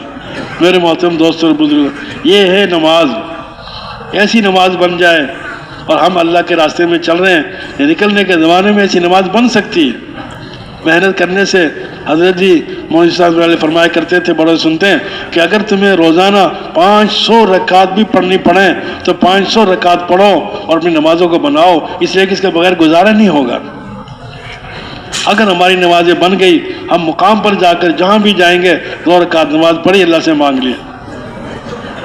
ایک آدمی جنگل میں کام کر رہا تھا، اس کے اوپر سے بادل گزرا اور بادل کے اندر آواز آئی، اسقی حدیقتی فلاں، فلاں کے باغ کو پانی دو، نام لے کر فلاں کے نام لیا اس آدمی کا، اور کہا کہ اس کے باغ میں جاؤ اور برسو جا کر پانی دو۔ اب وہ حیران ہو گیا کہ بادل سے فلاں آدمی کی آواز، نام لے کر آواز دی جا رہی ہے بادل کے اندر۔ وہ حیران پریشان، اور جدھر بادل جا رہا تھا اس کے پیچھے پیچھے وہ بھی چل پڑا۔ آگے گیا تو ایک پتھریلی زمین تھی، اس میں پہاڑ تھا، اس میں جا کر وہ برسا، وہ بادل برسا، یہ دیکھتا رہا۔ پھر وہ پانی نالی کی شکل میں ایک جگہ گیا، یہ پانی کے پیچھے بھی چل پڑا، اور وہ نالی جا کر اس کے باغ میں جا رہی تھی جس کا نام لیا گیا۔ اور ایک آدمی کسی لے کر اپنے پانی کو کاٹ رہا تھا، لگا رہا تھا۔ تو یہ بڑا، اس نے کہا کہ بھائی آپ کا نام کیا ہے؟ اس نے کہا میرا نام کیوں پوچھتے ہو، کیا بات ہے؟ کہا جی مجھے آپ کا نام پوچھنا ہے، میں نے بادل سے آپ کا نام سنا ہے، بادل نے آپ کا نام لے کر کہا، بادل میں کہا گیا ہے کہ اس کی حدیقتی فلاں، فلاں کے باغ کو پانی دو۔ تو پانی یہاں تک آ رہا، تیرا جو نام بتایا کہ وہی نام جو بادل میں سنا تھا، جب اسے نام بتایا جو نام بادل سنا تھا، وہ بادل وہی نام اس نے بتایا۔ تو بڑا حیران ہوا، اس نے کہا کہ اللہ کے لیے تو بتا دو کہ تو کیا عمل کرتا ہے کہ تیرا نام لے کر حکم ہو رہا ہے بادل کو کہ فلاں کے باغ کو پانی پلاؤ، تو کیا کرتا ہے، کیسے کرتا ہے؟ اس نے کہا میں اپنی فصل کے 3 حصے کرتا ہوں، ایک اپنے لیے رکھتا ہوں، ایک رشتہ داروں کے لیے رکھتا ہوں، اور ایک دوبارہ اس کی محنت کرنے کے لیے اس کو جمع رکھتا ہوں۔ تو جب اپنے باغ کی اتنا حصہ اللہ کے لیے دے دیا، اللہ کیوں نہیں حفاظت کریں گے؟ آج آفت آتی ہیں، مصیبتیں آتی ہیں، قسم قسم کے عذاب آتے ہیں، کبھی طوفان کا عذاب، کبھی بارشوں کا، کبھی ہواؤں کا، کبھی اولے پڑتے ہیں۔ یہ سب کیوں؟ ہم عشر نہیں دیتے، ہم زکوٰۃ نہیں دیتے، ہم مسلمانوں کا خیال نہیں کرتے۔ تو میرے محترم دوست اور بزرگوں، دین سراسر عین فطرت کے نام، فطرت کے مطابق اللہ نے دین ہمیں دیا ہے، ہمارا اپنا فائدہ ہے، اپنا فائدہ ہے۔ اس لیے اللہ کے دیے ہوئے مال جان کو اللہ کے راستے میں لگانا، اللہ اپنے پر کم سے کم لگانا، اپنے پر کم سے کم لگانا۔ ایک واقعہ کتابوں میں آتا ہے، حضرت عمر رضی اللہ کے دور کے اندر کچھ لوگ ہمت سے آئے، ایک حضرت سعید غالباً ایک صحابی ہے، ان کو حضرت عمر نے گورنر بنا کر بھیجا تھا، ملک شام کا گورنر بنا کر بھیجا تھا۔ جو کچھ لوگ ملک شام سے حضرت عمر کے پاس آئے اور کچھ لوگوں کے نام لکھ کے لائے، جو لوگ غریب تھے، مالدار نہیں تھے، گھروں میں چولہا کبھی جلتا تھا کبھی نہیں جلتا تھا، گھر میں کبھی چولہا جلتا کبھی نہیں جلتا، ان کی مدد چاہنے کے لیے حضرت عمر کے پاس آئے۔ حضرت عمر غریبوں کا بہت خیال کرتے تھے، فقراء مساکین کا، یتیموں کا، بیواؤں کا بہت خیال کرتے تھے۔ تو وہ کچھ مدد چاہنے کے لیے حضرت عمر کے پاس مدینے میں آئے، اور جو فہرست پیش کی جس کے نام لکھے ہوئے تھے ان میں نام پڑھتے پڑھتے ایک نام حضرت سعید کا نام آ گیا جو گورنر تھا ملک شام کا. گورنر کا جب نام آیا ایک دم چونکے. اوہو, کہا کہ یہ کون سا سعید ہے؟ کہ جی جو آپ نے بھیجا ہے. گورنر ہے کہاں؟ کسی گھر میں چولہا نہیں جلتا, کسی میں چولہا نہیں جلتا. یہ بھی فقراء کی فہرست میں شامل کیا ہم نے. 1000 درہم دیے, 1000 درہم دیے اور کہا کہ لے جاؤ میری طرف سے حضرت سعید کو ہدیہ کر دو تیری اپنی ذات کے لیے. بڑی رقم ہوتی ہے 1000 درہم. جب یہ لے کر گئے ان کو دیا, کہا کہ انا للہ و انا الیہ راجعون. بہت زور سے انا للہ پڑی. بیوی گھبرا گئی. کہا کہ حضرت کیا امیر المومنین کا انتقال ہو گیا؟ اس سے بڑا حادثہ پیش آ گیا. کیا مسلمانوں پہ کوئی آفت آ گئی؟ اس سے بڑا حادثہ پیش ہو گیا کہ دنیا آ گئی میرے پاس, دنیا میرے پاس آ گئی. تو پھر اب میں کیا کروں؟ اب بیوی نے کہا کہ اس سے بچنا چاہیے. جب اتنی بڑی نالیلہ آپ نے پڑھی اور اتنا آپ پریشان ہو گئے, اس مصیبت سے بچنا چاہیے. ابھی تک پوری بات سمجھی نہیں بیوی. کہا کہ اچھا اس کا ایک ہی حل ہے. وہ سارے درہم جو ہے پورے علاقے میں تقسیم کر دیے. ہم نے پر خرچ نہیں کیے. پھر حضرت عمر رضی اللہ عنہ ہم نے دورے کے لیے نکلے, دورہ کیا. چلو میں ملک شام جا کے دورہ کرتا ہوں, دیکھتا ہوں. جب گئے تھے ہمس والوں نے اپنے امیر صاحب کی کچھ شکایت کی کہ جی ہمارے امیر صاحب کی کچھ شکایتیں ہم نے کرنی ہے آپ سے. کہاں کرو, بیٹھا لیا. کیا شکایت کی؟ پہلی شکایت یہ کی کہ امیر صاحب صبح جلدی نہیں نکلتے, دیر سے نکلتے ہیں. ہم انتظار کرتے رہتے ہیں, کوئی فیصلے کرنے ہو, کسی کی کوئی بات سننی پڑے تو یہ بہت دیر سے آتے ہیں. اچھا, دوسری شکایت کیا کہ جی یہ ایک مرتبہ تو مہینے میں چھٹی کرتے ہیں, آتی نہیں ہے. ایک ہفتے میں, ایک مہینے میں چھٹی کرتے ہیں, آتے نہیں ہیں. اچھا, یہ بھی شکایت. اور کیا شکایت کہ جی یہ رات کو ہم آتے ہیں تو ہمارے رات کو دروازے بند کر لیتے ہیں. رات کو بھی حالات پیش آ جاتے ہیں, ہمیں کوئی فیصلہ کرانا ہوتا ہے, کوئی مسئلہ بنتا ہے, رات کو بھی یہ بند کر لیتے ہیں. رات کو ہماری بات سنتے ہی نہیں ہیں. اچھا, اور کیا شکایت؟ چوتھی شکایت یہ کی کہ یہ کبھی کبھی مجلس میں جو بیٹھتے ہیں ہمارے ساتھ, کبھی کبھی ایسا بے ہوش ہو جاتے ہیں کہ مرنے کے قریب ہو جاتے ہیں اور ہم پریشان ہو جاتے ہیں. اکثر یہ کرتے رہتے ہیں, یہ ان کی بیماری ہے. اچھی 4 شکایتیں ملک شام والوں نے امیر المومنین سے کی. امیر المومنین نے کہا کہ اچھا بلاؤ ان کو. جب بلایا اور کہا کہ سعید یہ تمہاری کوئی شکایت کر رہے ہیں؟ کہ جی فرمائیے. کہ تم روزانہ صبح نہیں نکلتے, کیا بات ہے؟ کہ لگا امیر المومنین جو معاملہ میرا اور میرے گھر کا ہے وہ میں کسی کو بتانا نہیں چاہتا, لیکن اب آپ نے سوال کر ہی لیا ہے, اب مجھے بتانا پڑ رہا کہ میرے پاس کوئی غلام نہیں ہے, کوئی خادمہ نہیں ہے, میں اکیلا ہوں. اپنا ناشتہ خود بناتا ہوں, خود آٹا گوندتا ہوں, خود اس کو پکاتا ہوں. جب میں کھا لیتا ہوں پھر برتن وغیرہ دھو کے صفائی کر کے پھر مجھے دیر لگ جاتی ہے. اچھا, اور کیا شکایت تھی؟ کہ جی یہ ایک دن تو مہینے میں آتی ہی نہیں ہے. ہفتے میں کہا یا مہینے میں کہا آتے ہی نہیں ہے. تو کہا جی کیا بات ہوگی, کیوں نہیں آتے ایک دن؟ کہا جی امیر المومنین یہ بھی میرا اور میرے اللہ کے درمیان معاملہ ہے, میں بتانا نہیں چاہتا کسی کو, لیکن اب آپ نے سوال کر لیا, اب میں بتا رہا ہوں. میرے پاس ایک ہی جوڑا ہے, اور ویسا جوڑا جیسے ہمارے پاس جوڑے ہوتے ہیں, وہ موٹا جوڑا. 1 مہینے بعد اس کو میں دھوتا ہوں, پانی میں بھگوتا ہوں, پھر وہ نرم ہو جاتا ہے, پھر اس کو رگڑتا ہوں, پھر اس کی میل کچیل دور ہو جاتا ہے, پھر پانی میں گھول کر اس کو سکھاتا ہوں اور وہ سارا دن سوکھنے میں لگ جاتا ہے. جب وہ اگلے دن سوکھ جاتا ہے تو اگلے دن اس کو پہن کر میں آتا ہوں. میرے پاس کوئی غلام اور خادم نہیں ہے, کوئی غلام اور خادم میرے پاس ہے ہی نہیں ہے. تو ان لوگوں نے کہا اچھا اور کون سی شکایت ہے؟ کہ جی یہ رات کو دروازے بند کر لیتے ہیں, رات کو ہماری بات نہیں سنتے. پھر امیر المومنین نے پھر پوچھا کہ یہ کیا بات ہے, رات کو بھی مسائل پیش ہو سکتے ہیں انسان کو, تو رات کو کیوں نہیں بات سنتے ان کی؟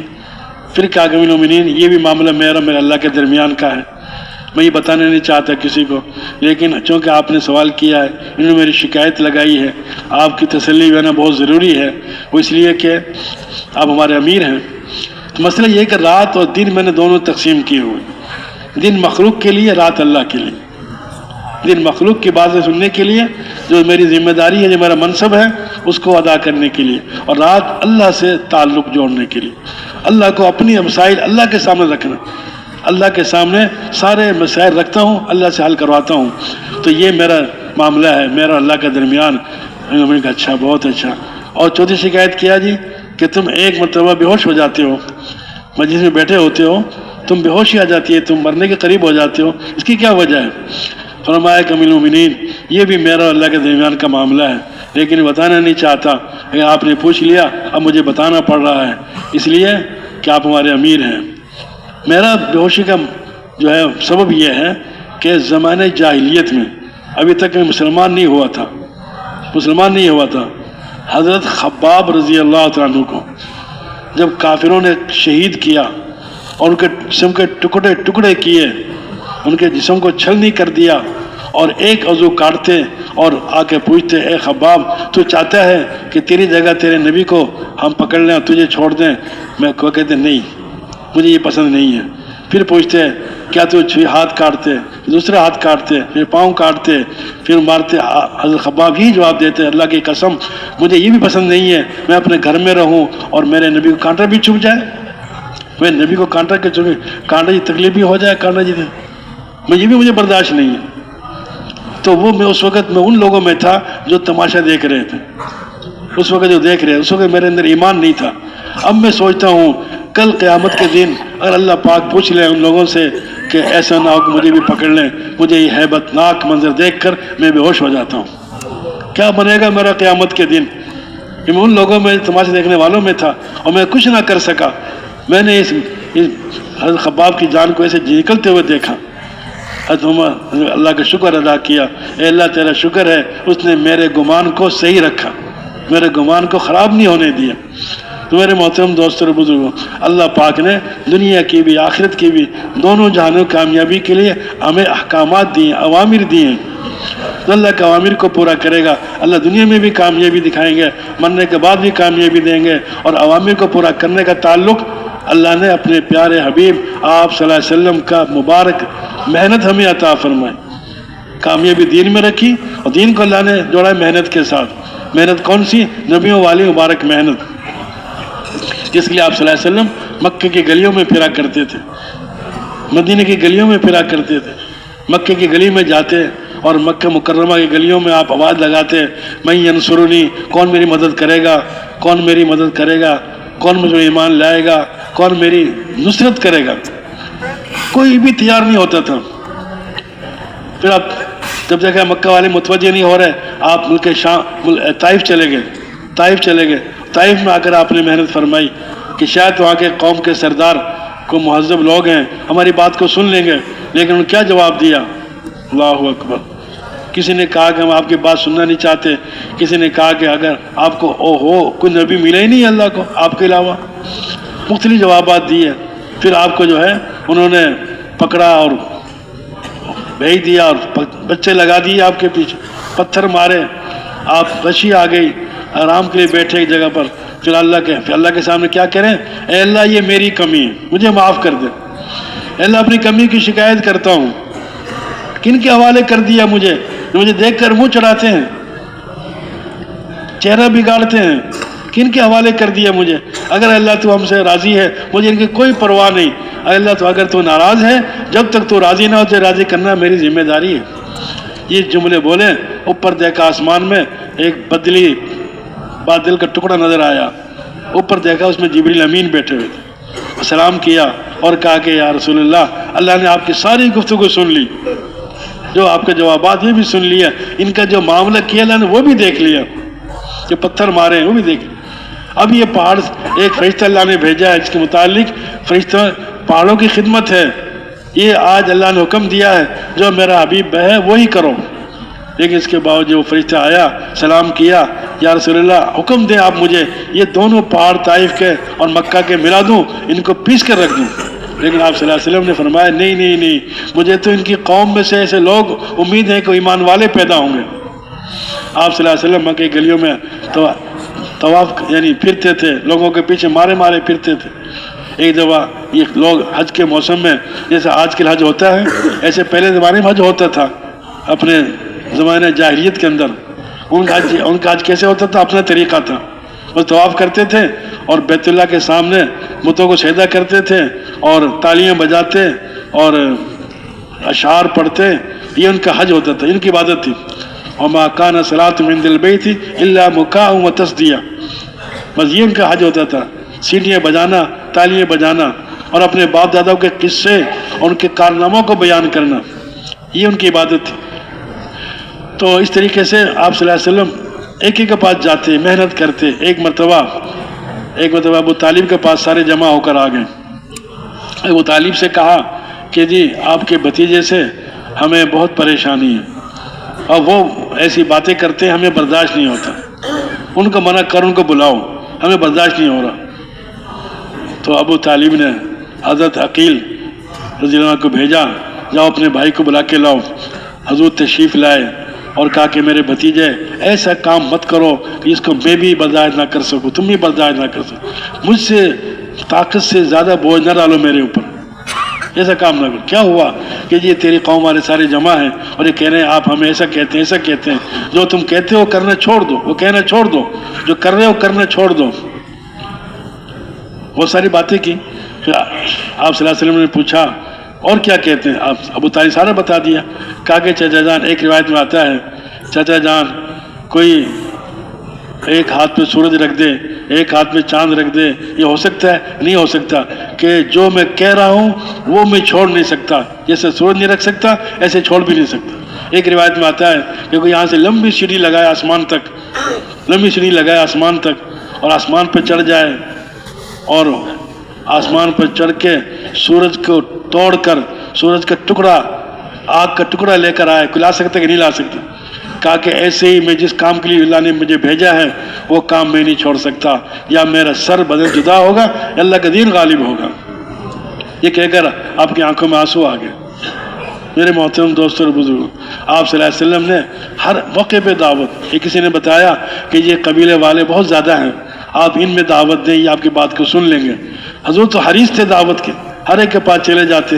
قبیلے والوں کے پاس آپ تشریف لے گئے، اونٹنی سے نیچے اترے، اندر گئے، پوچھا تمہارا قبیلہ کون سا ہے، تم کس قبیلے کے لوگ ہو؟ کہ ہم بنو عامر کے لوگ ہیں، بنو عامر کے لوگ ہیں. اچھا تمہاری تعداد کتنی بڑی ہے؟ کہ ہماری بہت بڑی تعداد ہے، ہم بہت سارے حج کے لیے آئے ہیں اور کبھی تو تھوڑے سے بیٹھے ہوئے یہاں، باقی سب بازاروں میں گئے ہوئے ہیں، کیونکہ ہمارا حج ہو گیا اور واپسی کی تیاری ہے تو یہاں سے کچھ خریداری کر کے لے جائیں گے. اس زمانے میں چل آ رہا ہے یہ. اب کوئی خریداری کرنے کے لیے بازاروں میں گئے ہوئے ہیں. اور پھر آپ نے پوچھا اچھا تمہارے علاقے کے اندر تمہارا رعب کیسا ہے، دبدبہ کیسا ہے؟ کہا ہمارا بہت بڑا رعب ہے، بہت بڑا دبدبہ ہے.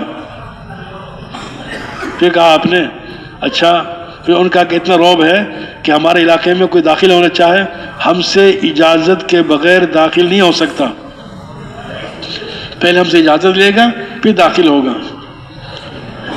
کہا کہ اچھا، اور اگر ہم نے آگ جلائی ہو، سردیوں میں آگ جلائی جاتی ہے، اس کو ہاتھ سینکنے کے لیے بھی کہا کہ پہلے ہم سے پوچھے گا پھر ہاتھ سینکے گا. اتنا بڑا رعب ہے.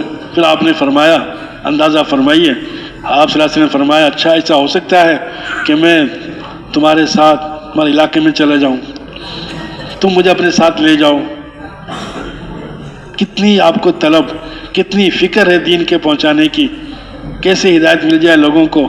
اپنی ذات کو پیش فرما رہے ہیں، مجھے اپنے ساتھ لے جاؤ، اپنے علاقے میں لے جاؤ تاکہ میں اللہ کا پیغام اللہ کی مخلوق تک پہنچا سکوں. تو پھر آپ نے فرمایا، انہوں نے کہا آپ کا تعارف کیا؟ قبیلے والوں نے پوچھا آپ کا تعارف کیا ہے؟ کہ میں تعارف میرا یہ ہے، میں قریشی ہوں اور میں بنو ہاشم میں سے ہوں اور میں اللہ کا رسول بھی ہوں اور کلمے کی دعوت دیتا ہوں. تم اگر میری دعوت کو قبول کر لو تو دونوں جہانوں میں کامیاب ہو جاؤ گے. ساری سرداری اللہ تمہیں عطا فرمائے. تم میرا اگر کلمے کو پڑھ لو، اگر نہیں پڑھتے کلمے کو تمہاری مرضی ہے، لیکن مجھے اپنے ساتھ اپنے علاقے میں لے جاؤ. کہا کہ لے جائیں گے، ٹھیک ہے. ادھر میں ان کا سردار آیا، بحیرہ فراز قشیری ان کا سردار تھا. وہ آیا، اس نے کہا کہ میں اجنبی آدمی کو بیٹھا ہوا دیکھ رہا ہوں تمہارے درمیان میں، یہ کون آدمی ہے؟ اجنبی آدمی دیکھ، یہ کون آدمی ہے؟ انہوں نے بتایا کہ یہ قریشی ہے، مکہ کا رہنے والا ہے، اور یہ کہتے ہیں میں اللہ کا رسول بھی ہوں. اور کلمے کی دعوت انہوں نے کلمے کی دعوت پیش کی ہے. کہا کہ اچھا. اس سردار نے کہا، اور انہوں نے کہا کہ ہمیں اپنے ساتھ لے جاؤ، اپنے علاقے میں لے جاؤ. سردار نے پوچھا تم نے کیا جواب دیا؟ ہم نے کہا مرحبا، لے جائیں گے، ٹھیک ہے ہم آپ کو.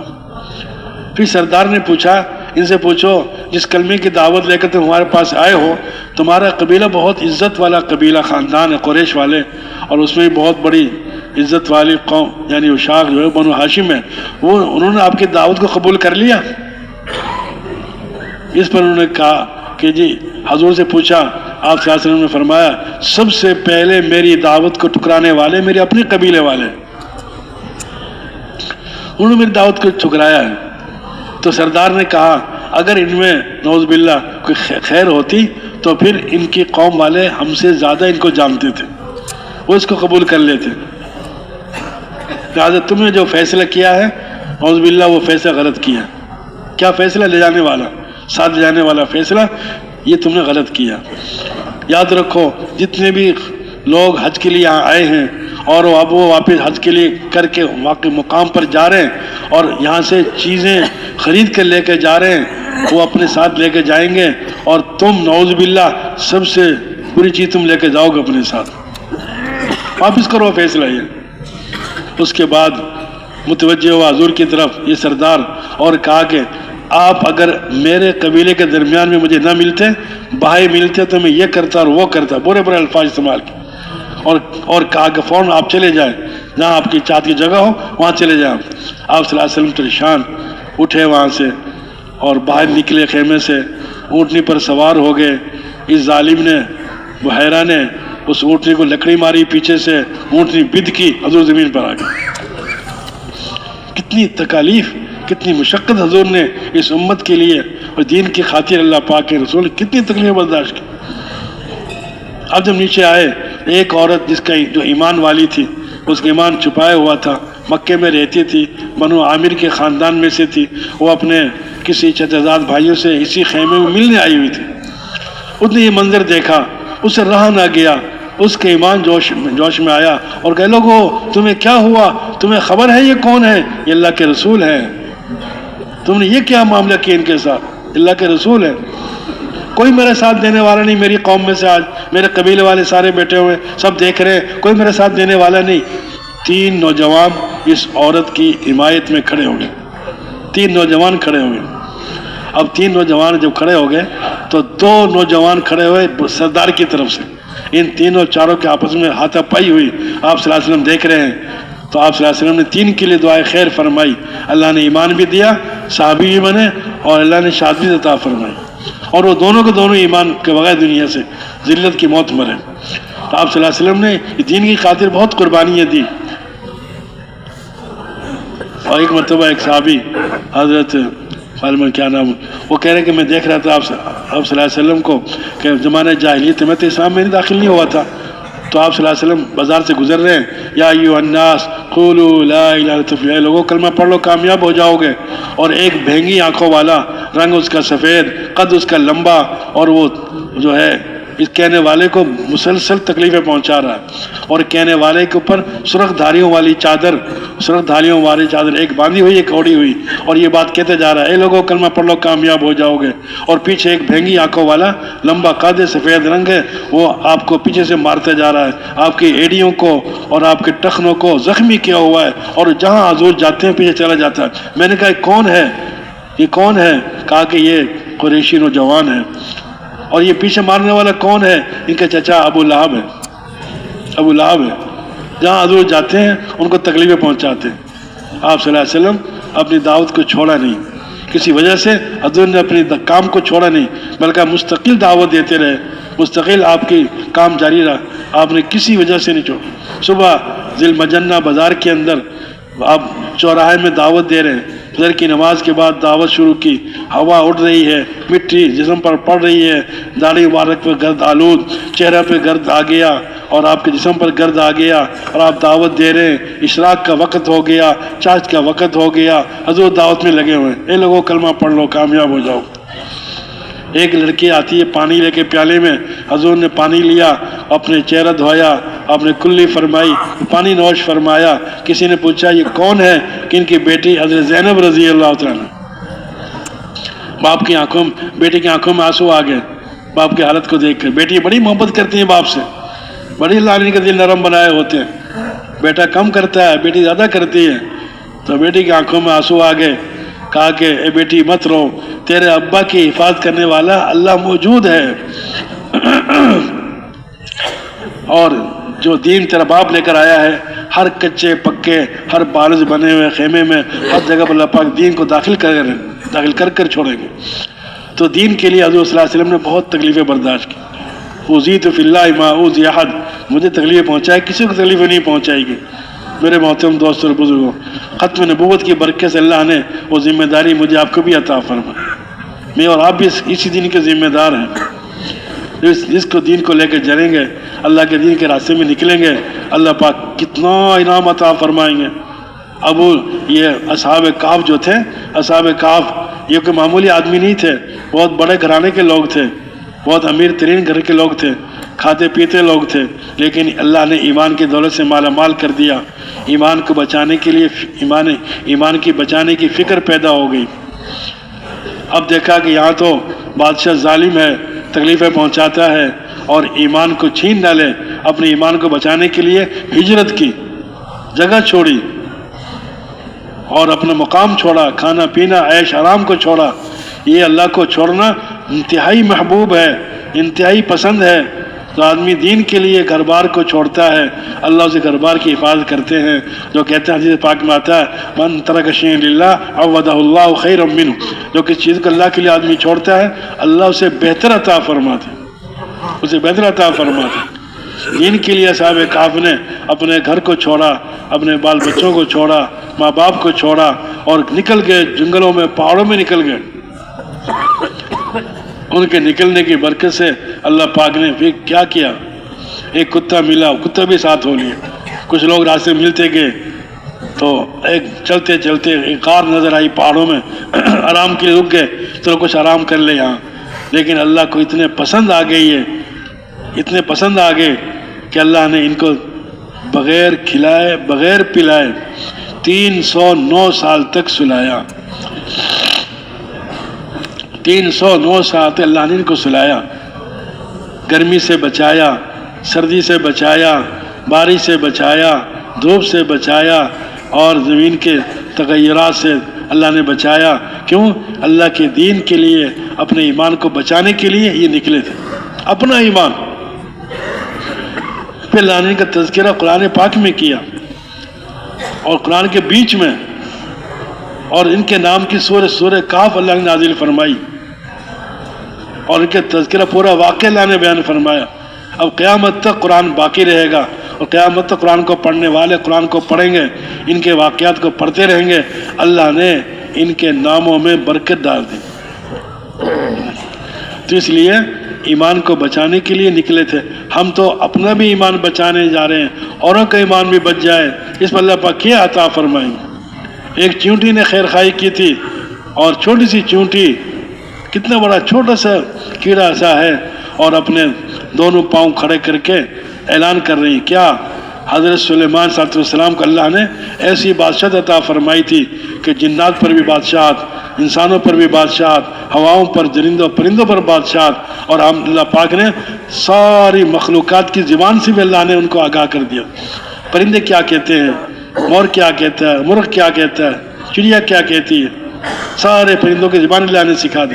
پھر اللہ نے ان کو ایک تخت عطا فرمایا، بہت بڑا تخت، اوپر پرندے سایہ کرتے تھے، انسان جنات بیٹھتے تھے، نیچے جانور چلتے تھے، ہوا لے کر تخت کو اڑا کرتی تھی۔ غدوہا شہر و رواحها شہر، ایک مہینے کا سفر شام کو کرتے، 1 مہینے کا سفر صبح کو کرتے، ہوا اتنی تیز لے کے اٹھتی تھی، 1 مہینہ آدمی پیدل چلتے رہے، جہاں پہنچے گا وہاں صبح پہنچ جاتا، یہ شام کو پہنچ جاتا۔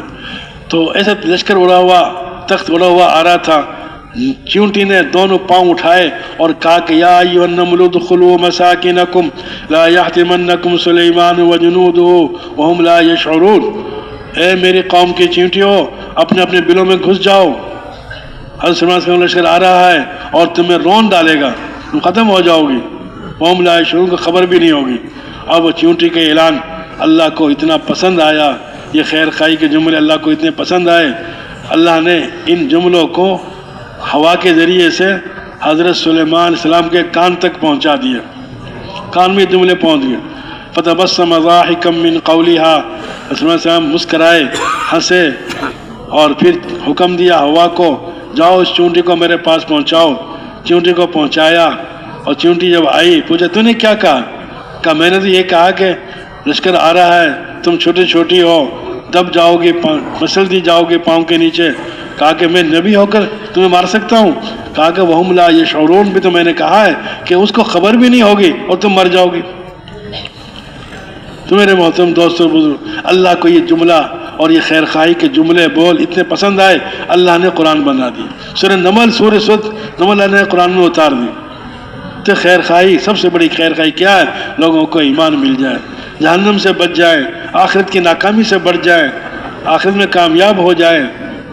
یہ اللہ پاک مجھے آپ کو محنت عطا فرمائی، یہ وہ مبارک محنت ہے، اس محنت کے لیے نبی نے قربانیاں دی، آپ صلی اللہ علیہ وسلم نے قربانیاں دی۔